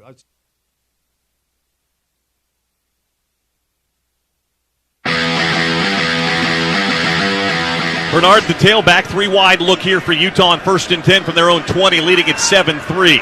Covey the motion man across the formation, left to right. Now he'll come back right to left. Play action pass for Rising. They try to set up the screen, and then he just throws it at the feet of Brant Keithy. Number 80 was in the area of the pass. Second down. We haven't seen a lot of screens this year. They tried to set one up, but SC was ready for it. Yeah, and what happens is Keithy's blocking, and the guy doesn't go past him. He stays on him, and so the play was kind of dead there. But it looked like it was going to be a screen to Covey, but it didn't work. 2nd down and 10. Rising goes under center. Motion across the formation for the tight end. A turn and a give. Mekhi Bernard trying to bust to the outside. Gets through to the second level. Bernard still on his feet. Beyond the 25 and out to the 27-yard line. Good run that time by Mekhi Bernard, but a flag down behind the play, and this is going to be holding on Utah. Oh, maybe. Wait. This might be on USC. Holding. Number 49 of the defense. Oh, wow. This 10-yard penalty will be added to the end of the play, resulting in a first down. You don't see it often from a lineman on defense, but Tuli Tuipulotu grabs somebody, an offensive lineman, on the inside that time. That'll be an automatic first down. Yeah, and typically you see that on pass plays. But sometimes these defensive linemen, they try to hold when they're going to have a double team block, and it makes one guy not be able to do it. You do not see it very often. But when you do, it's a big deal. Yeah, Vele and Howard to the right-hand side here. 2 tight ends in the ball game. Tavion Thomas the back of the ball game now. As Keithy goes in motion, Rising under center, a turn and a give. Tavion Thomas, not much there. Tavion running with both hands around the football. He's had fumbling issues, and he gets cut down right at the line of scrimmage for no gain. Yeah, and it's good to see him back in the game. I'm sure he spent the whole bye week with a football taped to his body. Probably slept with it at night, but good to see that he ran and didn't fumble. Raymond Scott made the tackle. Raylan Goforth not in the game yet. He has to sit out the entire first half. He got ejected for targeting in their last game. 2nd down and 10 for the 36-yard line. Handoff straight ahead. That's Mekhi Bernard. Not much there. He picks up 2 to the 39-yard line. And a flag comes in after the play. And this one's going to go against Utah, I think. I think it's going to be an unsportsmanlike after the play, Scott. It is. After the play, unsportsmanlike conduct. Number 55 of the offense, his first of the game. This is a 15-yard penalty. The down counts. It is 3rd down. Just kind of a dumb play by Nick Ford. He shoved the guy and knocked him backwards and almost knocked him over after the play. So now instead of 3rd down and short or 3rd down and manageable, you've got 3rd down and it's like about 20. Yeah, and it really is a dumb play. And you have a team like USC that's on the ropes. You can't give them any any way back. 3rd down and 23. Utah, let's see about a 4-man rush here from SC. Plenty of time for Rising. Going to step up away from the pressure and then go down. He'll be dropped for a sack and a loss of 2, and that was an awful offensive series that time around by Utah. They didn't have that same rhythm they had in that last offensive series, and USC gets them off the field. 27 for USC is now number 45. Yeah, and it's so important for Utah to have a positive play on 1st down. And that screen play that kind of just didn't go anywhere just kind of set the tone. They're just number 21 is also wearing 92. A young team that's just trying to find itself a little bit here offensively, and it's going to be kind of iffy up and down. Peasley to punt. They're coming after it, and they don't get it. It's a short punt by Cam Peasley. It's across the 50, checks up, and goes out of bounds at the Utah 49. Bad offensive series and a bad punt by Peasley. Timeout on the field. And SC is going to start with the best starting field position of the night so far, just a 28-yard punt. When we get back, 8:22 to play. Utah leading it, though, 7-3 here at the Coliseum. 8:22 to play here in the first half, and Utah holding a 7-3 lead. But we say this a lot, Scott. The Utah defense has been on the field a lot here in this first half. You'd like to have a drive, even if it doesn't come out in points, that at least keeps the defense on the sideline for a bit. Yeah, and the defense has done a great job of really holding USC to not a lot, but the offense clearly has got to get better. Nephi Sewell is actually back in the game now. That's good to see. 3 linebackers on 1st and 10 from midfield here for USC. Slovis is going to play action, takes the handoff, looks deep down the field, then throws it into the flat to Ingram. Ingram going to be wrapped up and taken down on a terrific open field tackle on the outside there by Kamoy Latu. After a gain of about 3 to the 47-yard line. Good. That's not an easy tackle to make. No, great tackle, and just a nice job of just committing to the tackle and going for the legs is a nice job there. 2nd down and 7 from the Utah 47-yard line. Ingram stays in the ball game. Tight end in the left slot. 3 wide receiver look here as Keaton Slovis changes the play with 10 on the play clock. Utah with 7 in the box right now as they turn and give it to Ingram. Ingram into the 45 to the 43-yard line. And down to the 42, or close to it, goes Keontae Ingram. He's going to be shy of the 1st down by about 2 yards. It'll bring up 3rd down and 2, and USC's going to go with tempo now. Slovis goes under. Nope, he stays in that shotgun. And he turns and gives it to Ingram, who bounces to the outside. 1st down yardage and down to the Utah 33-yard line. He needed 2. He picked up 8.5. It is Sports Court time. We That'll do be a USC first down. Usually Thursdays, but we are not off tomorrow. We have a 1-hour show because it is game day, so we're doing it on a Wednesday today with our good friends Garrett and Preston Handy from the law firm of Handy and Handy. Gentlemen, happy Wednesday. How we doing? Hey, Spence, how are you? Game week. Game week, yep. We're all juiced here. I know you guys are as well, so let's get right into it. Looks like we have a NIL suit here with a North Carolina mother tied to what is called the use of laws language. I know nothing about it. Your lawyers, go ahead. Yeah, Spence. So the background on this, we've got this North Carolina football player. His name, I'd never heard of him, but why would I? His name is something Brandon. Faison Brandon.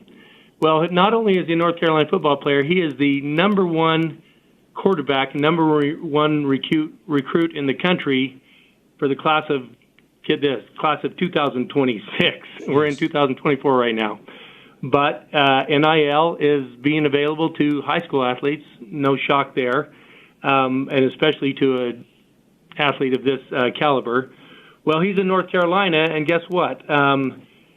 There's a ban on it. What happened was it was being handled by the Athletic Association, and they turned it over to the Board of Education, and the Board of Education came out with a ban, and the ban was pretty specific, and there was a distinction. It was saying that players that played for a public high school could not benefit from name, image, and likeness, and private schools they could. Well, why this is a problem is because this player, he had been approached by a national trading card company, which I didn't know trading cards even exist anymore, but to pay him a lot of money. No money was discussed, but it said it was money that would, really support his family, and it could have been in the millions of dollars. That's a shocker, but they couldn't benefit from this. So what's happened now is his mother, and the reason his mother is suing is because he's a minor and it has to be done, on behalf of him.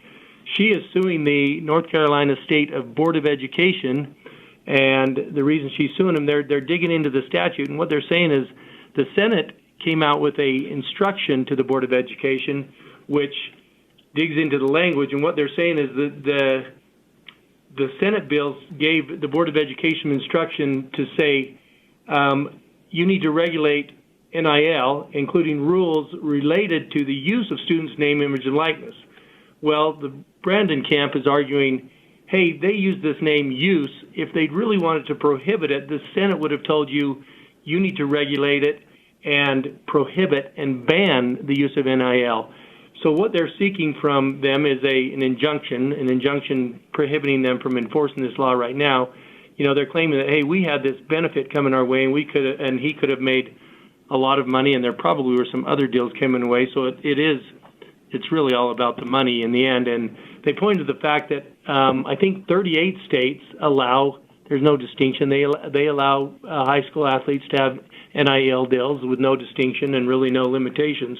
Interesting thing, the Board of Education came out and said that they're saying that no changes to the prohibition will occur at any time soon. Any rule changes would take approximately a year to go into effect. So by that time, you know, he's lost a year in this money, so it could result in a lot of use to him. So we'll see how this goes. I don't think they're going to do really well. I think they will prevail. I don't know that the law will prevail. All right, Gary, you're up, buddy. Yeah, I think ultimately it'll be a legislative fix. Like Preston said, North Carolina is really in the minority of states that have not allowed this for public high school students. I mean, Utah's one of those states that, you know, we do have a rule in place here that would allow a high school athlete under certain circumstances to engage in an NIL deal, although it's, you know, pretty uncommon. All right, let's move over to a case that I find fascinating for a lot of reasons. I'm an NBA guy, and there's a lot on the line here for people that like watching NBA basketball. So the NBA has ratified a new broadcast deal, but that broadcast deal does not include Warner Brothers, which, of course, would not include TNT. So TNT, I'm going to let you guys explain this, but this is what I actually know about, so I can get into it.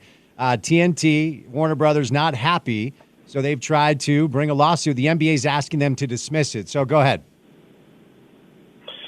Yeah, like you said, I mean, TNT and TBS, which is under the Warner Brothers Discovery umbrella, I mean, they've had a 35-year relationship with the NBA. So this is, you know, this is an old contract that they've renewed over and over throughout the years. And as you alluded to, there's a new deal. It's an 11-year, $75 billion deal between the NBA with Disney, NBC, and Amazon.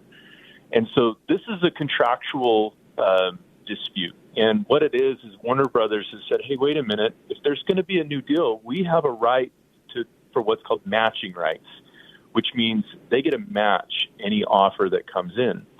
And so they tried to do that apparently and match Amazon's offer, and it was rejected. And again, no deal for Warner Brothers, and now they've sued over this. I mean, it's a little bit of a last grasp, I think, to try to enforce this contract, and it's going to be a technical contract question.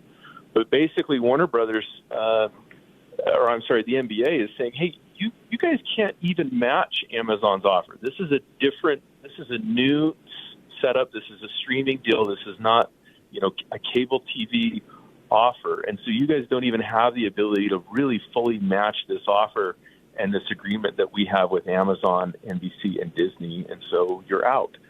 So there's a challenge over that, over these matching rights that TNT, you know, ostensibly they had and weren't able to follow through with. So there's a motion to dismiss, and maybe not surprisingly, but there's, I think, going to probably end up being a lot of discovery that will happen on this. I'd be surprised if it gets tossed out on the motion to dismiss right away. All right, Preston, you're up.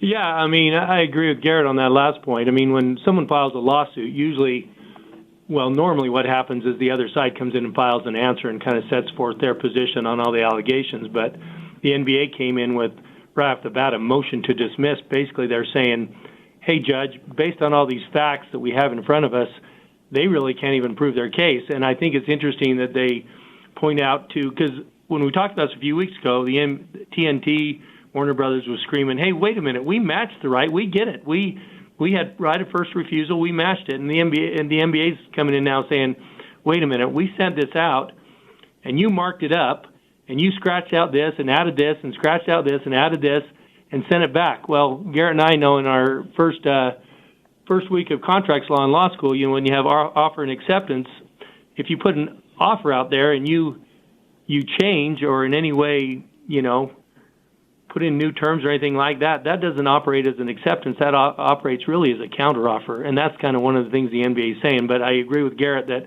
I doubt the judge is going to throw it out at this stage. He's going to let them dig into it. It would be really, at least they could hear it on the merits, and at some point, TNT, Warner Brothers might lose, but I don't think they'll win on the motion to dismiss. I believe we discussed this when the lawsuit was first filed, but Netflix in their, I guess it was a film, not a documentary, Operation Varsity Blues, the college admissions scandal, was a couple of years ago. But the lawsuit was filed, and apparently the Varsity Blues dad has scored a big win against Netflix. Give us the details. Yeah, so this guy, we talked about a lot of the Varsity Blues parents, and the Varsity Blues scheme was a lot of rich parents around the country were hiring this guy who, all kinds of things. He would get people to take tests.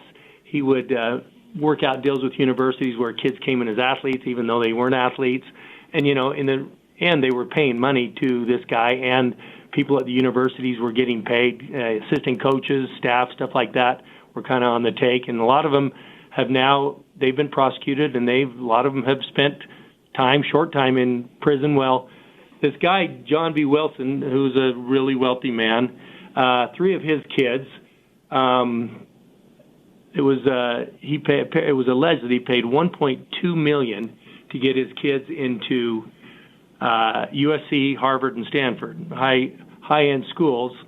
Well, he, unlike a lot of these other folks, he didn't reach a plea deal. He said, "No, I'm not doing it. I didn't do this. My son was a legitimate athlete. I think he was a swimmer," and he said, "I'm not doing it." So the federal prosecutors went after him. It went to trial, and he was, in fact, convicted. He was sentenced to serve, I think, 15 months in prison. Well, he appealed that conviction, and guess what?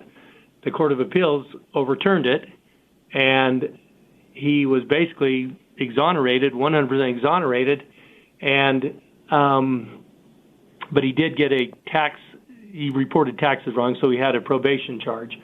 Well, in the meantime, Netflix is going forward with this cool documentary on all these Varsity Blue things, and he and his attorneys even went to Netflix and said, they gave him a warning and said, "Hey, wait a minute, don't you dare report these facts as untrue.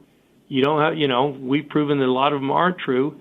Well, Netflix went forward with the documentary. I have not seen the documentary, and so what John Wilson has done, he's gone ahead and sued Netflix for defamation. We've talked about defamation. It's when a statement, it has to be untrue, is published or verbalized, and you have to prove it's untrue, and it causes damage. Well, I don't know if John Wilson really, he characterizes a public figure, so they don't have to prove as much. But just like we talked about on the last one, Netflix came in with a motion to dismiss the defamation case, and here's his win. The judge said, "Nope, we're not going to dismiss it. We're going to go ahead and go with discovery and let him go with his case." And it's been reported he has spent $10 million on legal fees getting out of this mess. All right, Garrett, you're up. Well, Netflix took a big risk, right, by going forward with this documentary without having this guy's criminal case kind of run through the entire process while it was still pending. They did. They took a risk. Not only that, he's got a lot of evidence that they really just totally misportrayed that this kid was a legitimate water polo athlete. So, they took a risk doing that. They went forward with the documentary, and now they're going to have to deal with this lawsuit. All right, moving over to another one we've covered, but there's an update with Shaq this time, and it's the NFT stuff that he was pushing that obviously did not work out. What's the update here?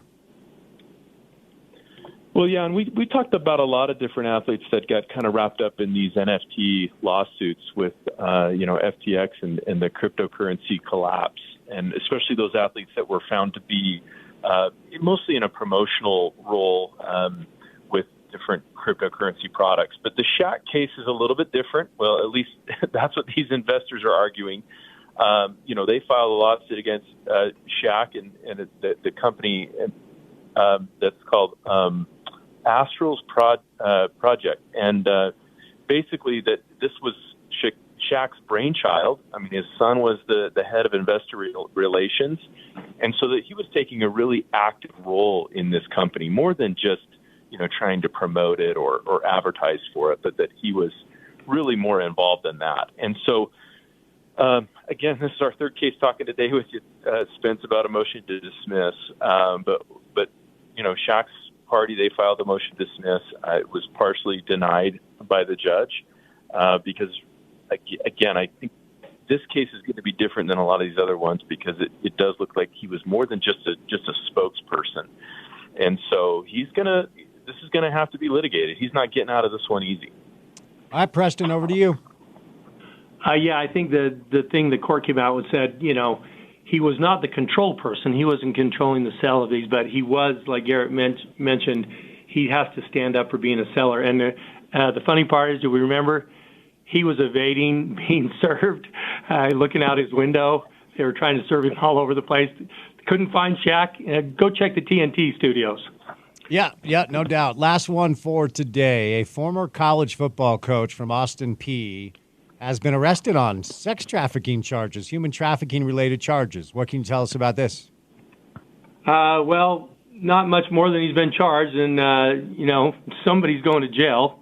We'll see what happens with him. He's been charged. He's a former Michigan offensive lineman, and now he's the offensive coordinator, assistant coach at Austin Peay. It's come out that he's been charged with one count of trafficking for sexual servitude. He was I don't want to call him a victim, but a sting operation was gone where they put out ads for people that were searching for this type of stuff, and they nailed a bunch of them. So now he's been charged with a Class B felony, and he's got they posted bail at $5,000. So the next thing that'll happen, there will be an arraignment where he'll come in, and I suspect he will plead no contest or plead not guilty, and we might hear more about it. I kind of hope we don't, but this guy's in trouble. Garrett, final. Lost his job too. Yes, he did. Garrett, final word is yours. Nothing on that. I think Preston covered it. Not great. All right, gentlemen, before I set you loose for today, I appreciate you being adjustable for us on the schedule. For any of our listeners that have legal questions, how can they get a hold of you over at Handy and Handy? Well, we'd love to help any of the listeners out. Spence, you can reach us at 801-264-6677 or go to our website, handylawutah.com. Thank you very much. Appreciate your time. And, of course, it is that time of year where I say to both of you, go Utes. Go Utes. Go Utes. Oh, we got it from Garrett. Look at that. All right. 3 hours down, 1 hour to go. 5 o'clock hour of the program will be all college football. So stay tuned. That is the day. It is the day before the day. Speaking of which, hopefully you can go to the game. Hopefully you can go to all the games. But if you can't, what do? You're watching on TV, right? Are you ready to get all your sports in one place, save a grip of money, get new equipment, and support local by dialing 801-424-DISH? What's going on, Ryan? Hey, this is the day before the game. And yes, we do have availability to help you. If you're wondering, how am I going to watch this game? It's on ESPN+. Guys, we have the solution. The Hopper with Dish has the technology where you can watch everything you want all in one place. The biggest DVR that auto-records your team's games and has the ability to link itself to these different apps. ESPN+, not a problem. Thursday Night Football, Amazon's got a ton of stuff. That's a channel on Dish, basically, is how it's set up. Same with YouTube and Netflix. But listen, you can add everything you want into one place, one remote, and the system, the way it works, it'll connect to all the TVs in your house. Easy. You get the NFL Red Zone free for a year, plus you get dinner at JCW. So call us up, get the promotion, get the deal, get the best TV solution out there. If you've got a cable bundle, and you're going, well, I got cable, but listen, if you're you're paying a bundle and you're paying $250, and I can get it for $60, $80, $100 a month less for you, and you put it on one credit card, that's still technically you're paying one place. That's the goal. Pay less money, upgrade, get the best DVR. 424-DISH. Call now, 801-424-3474. All right, 3 hours down, 1 hour to go on a Wednesday. Keep it right here on ESPN 700.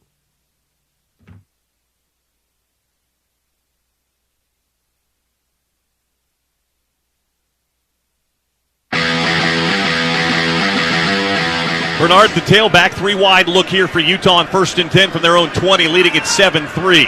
Covey the motion man across the formation, left to right. Now he'll come back right to left. Play action pass for Rising. They try to set up the screen, and then he just throws it at the feet of Brant Keithy. Number 80 was in the area of the pass. Second down. We haven't seen a lot of screens this year. They tried to set one up, but SC was ready for it. Yeah, and what happens is Keithy's blocking, and the guy doesn't go past him. He stays on him, and so the play was kind of dead there. But it looked like it was going to be a screen to Covey, but it didn't work. 2nd down and 10. Rising goes under center. Motion across the formation for the tight end. A turn and a give. Mekhi Bernard trying to bust to the outside. Gets through to the second level. Bernard still on his feet. Beyond the 25 and out to the 27-yard line. Good run that time by Mekhi Bernard, but a flag down behind the play, and this is going to be holding on Utah. Oh, maybe. Wait. This might be on USC. Holding. Number 49 of the defense. Oh, wow. This 10-yard penalty will be added to the end of the play, resulting in a first down.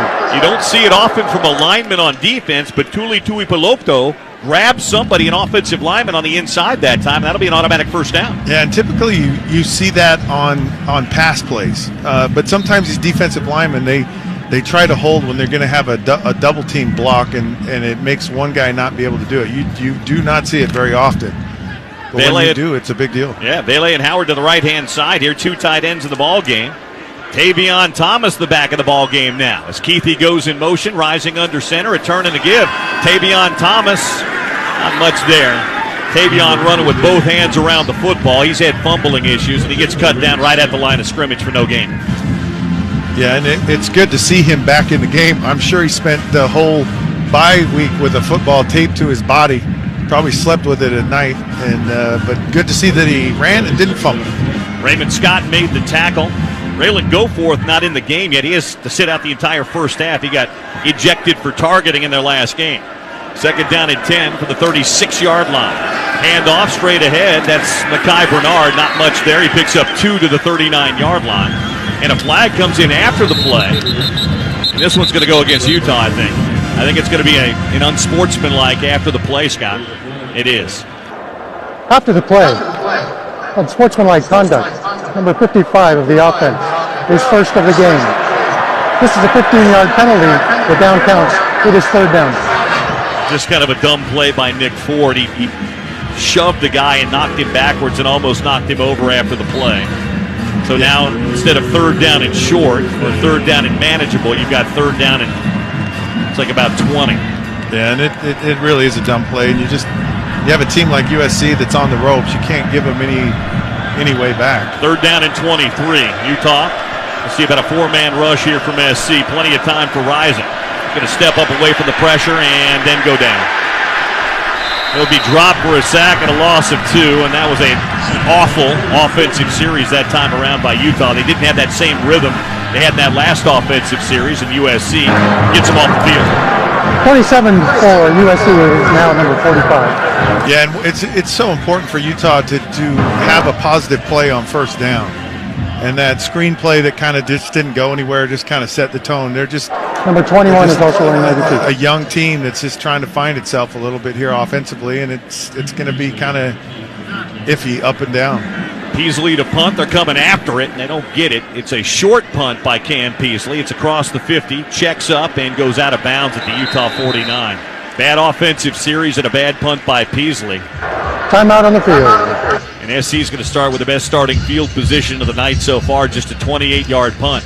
When we get back, 8:22 to play. Utah leading at those 7-3 here at the Coliseum. 8:22 to play here in the first half, and Utah holding a 7-3 lead. But we say this a lot, Scott. The Utah defense has been on the field a lot here in this first half. You'd like to have a drive, even if it doesn't come out in points, that at least keeps the defense on the sideline for a bit. Yeah, and the defense has done a great job of really holding USC to not a lot, but the offense clearly has got to get better. Nephi Sewell is actually back in the game now. That's good to see. Three linebackers on 1st and 10 from midfield here for USC. Slovis is going to play action. Takes the handoff, looks deep down the field, then throws it into the flat to Ingram. Ingram going to be wrapped up and taken down on a terrific open field tackle on the outside there by Kamoy Latu after a gain of about 3 to the 47-yard line. Good. That's not an easy tackle to make. No, great tackle, and just a nice job of just committing to the tackle and going for the legs is a nice job there. 2nd down and 7 from the Utah 47-yard line. Ingram stays in the ball game. Tight end in the left slot, 3 wide receivers.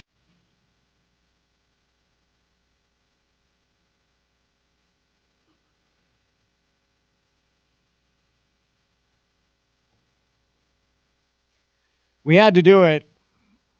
We had to do it the day before the day. A little bad moon rising on a Wednesday afternoon to get you ready for tomorrow. Congratulations, guys. You made it. I know how much college football season means to people around here. I know how much during the offseason you pine for it. I'm going to keep saying it, man. We get 12 of these things. Hopefully more, of course. The goals and aspirations are a lot bigger than that. But you get 12 of these things, and you look forward to it all off season long. So it gets rolling tomorrow. Reminder, as your proud home of the Utes, our broadcast schedule tomorrow goes like this. Your typical daily programming with Dan Patrick and then the Sean O'Connell Show. My show, The Drive with Spence Checketts, will go from 2 to 3 o'clock tomorrow. And then that guy who got ready so he can stay ready, Porter Larson, will take over at 3 o'clock. Give the people the truth. What happens on our radio station tomorrow at 3? How's it going to look and sound? Yeah, tomorrow at 3, we'll take over from The Drive with Spence Checketts, of course. We'll be live up from the tailgate. So if you've been up to the tailgate before, we're assuming you are, you're obviously out on the Guardsman lot. Just across from that is the tennis center, the football facility. We'll be in that area doing the ESPN 700 tailgate. It'll be myself. It'll be Isaac Asiata, at least tomorrow. Throughout the year, it'll be kind of a rotating cast of characters. But looking forward to it, man. It's been a long time waiting, as you mentioned. And these football Saturdays, this time Thursday, are kind of what I do the whole thing for. So looking forward to a game day, looking forward to being up there on the hill and actually having football to discuss and not just prognosticate, predict, and try to fill airtime. We're gonna be recapping football and previewing football on the show tomorrow, which is really exciting. In honor of football season coming back tomorrow, I did a very manly thing today. Oh yeah. You would not be able to relate to it because you don't know what it's like to be outside working with your hands, sweating, dirt on your face. Right. Changed a tire. There we go. Yeah, that's right. Changed a tire. Popped a tire because apparently potholes are just something that we're used to now in Salt Lake City. It's my 3rd popped tire in a year. And a little later at night, so I get out, it's popped, it's done. I can't fill it up. And I'm like, you know what? Roll up the sleeves. Sun is still beating down on my brow. Sweat is dripping. Dirt on my face. Lay down underneath the car. Get the jack there. You won't relate to this language, but loosening the lug nuts. Oh. In order, right? Pulling the tire off. And there was one lug nut that's a special lug nut, so I had to go back to the trunk. Get the key? And get the special connector. Throw it on the jack. Boom. Take that one off. Tire off. Spare out of the trunk. Boom. Put the spare on. Tighten the nuts, drive home. I'll be honest. Yeah, it's impressive. I know. As a guy who, changed his own tire a time or two, I know, you may have grown up with people to do that for you. You don't need to do that. We're focusing on the manly deed I did today on the side of the road with people driving by me. Again, that's what I'm saying. I'm impressed. I'm proud. You don't need help with anything. No. You can do it all on your own. No, football is back tomorrow. I'm changing my own damn tire. Then I went home and ate a steak without cooking it. Okay. Watch some film. Now you're talking. I'm ready for tomorrow. Raw steak, changing your own tire, working on your own car. Yeah. Now you're speaking my language. Yeah, I'm going home just to do push-ups all night and watch film on SUU. I'll be ready. Okay. How many?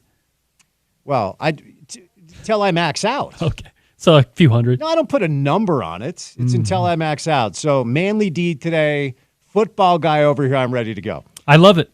And now, I know that if you ever are stranded on the side of the road, you got it. Yep. That's a safe feeling for me. Yeah, no need to call AAA. I'm just going to go ahead and handle things on my own. That's what real men do.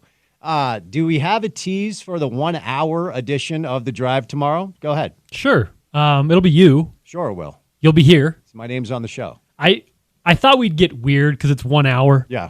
You're just going to come in, get your stuff ready before the game. I don't know what your game days usually look like, but I'm sure you'll be already tuned in and ready to go. So as weird as we can get on a Thursday game day, I do know Dave Bartu is going to stop by the program. Hell yes. Of course, one day before the college football season. Outside of that, who knows? We only need one guest. I was going to say, it's an hour. Yeah, that's fine. We can figure it out. So we'll get weird on a Thursday, but of course, reminder, Dan Patrick, Sean O'Connell, and then just me for an hour. Porter, Big Ike, then it's Bill, it's Scott, and Sly. You guys made it. It's game day tomorrow. All right, with that, we'll say goodnight. Special thank you today on Wednesday. Stevenson, Sylvester, Scott Mitchell, Josh Payton, Bill Bush. How about that show? All college football today to get you ready for college football season. If you missed any of it, a lot of sound on our website, which is ESPN700sports.com. Make sure to download our mobile app and take us on the go. If you can't make it to the game or if you're running errands tomorrow, you're going to want our app. It's the ESPN 700 app. That's available in the App Store or the Google Play Store as well. Then finally, for what we do in our space for 4 hours every afternoon, check out our podcast page, which is called The Drive with Spence Checketts, and that's available wherever you get your shows. Just go to Spotify, Stitcher, Apple, whatever. Search The Drive with Spence Checketts. Give us a rating, a review, follow along, say nice things, give us all the stars, give us a good rating. It actually does help. He's Porter. I'm Spence saying goodnight. Have a great Wednesday evening. Hopefully you get some sleep. And join us all day long for a game day edition of Simply Every Single Show. Utah football is back, guys. Have a great night. Talk to you tomorrow right here on ESPN 700.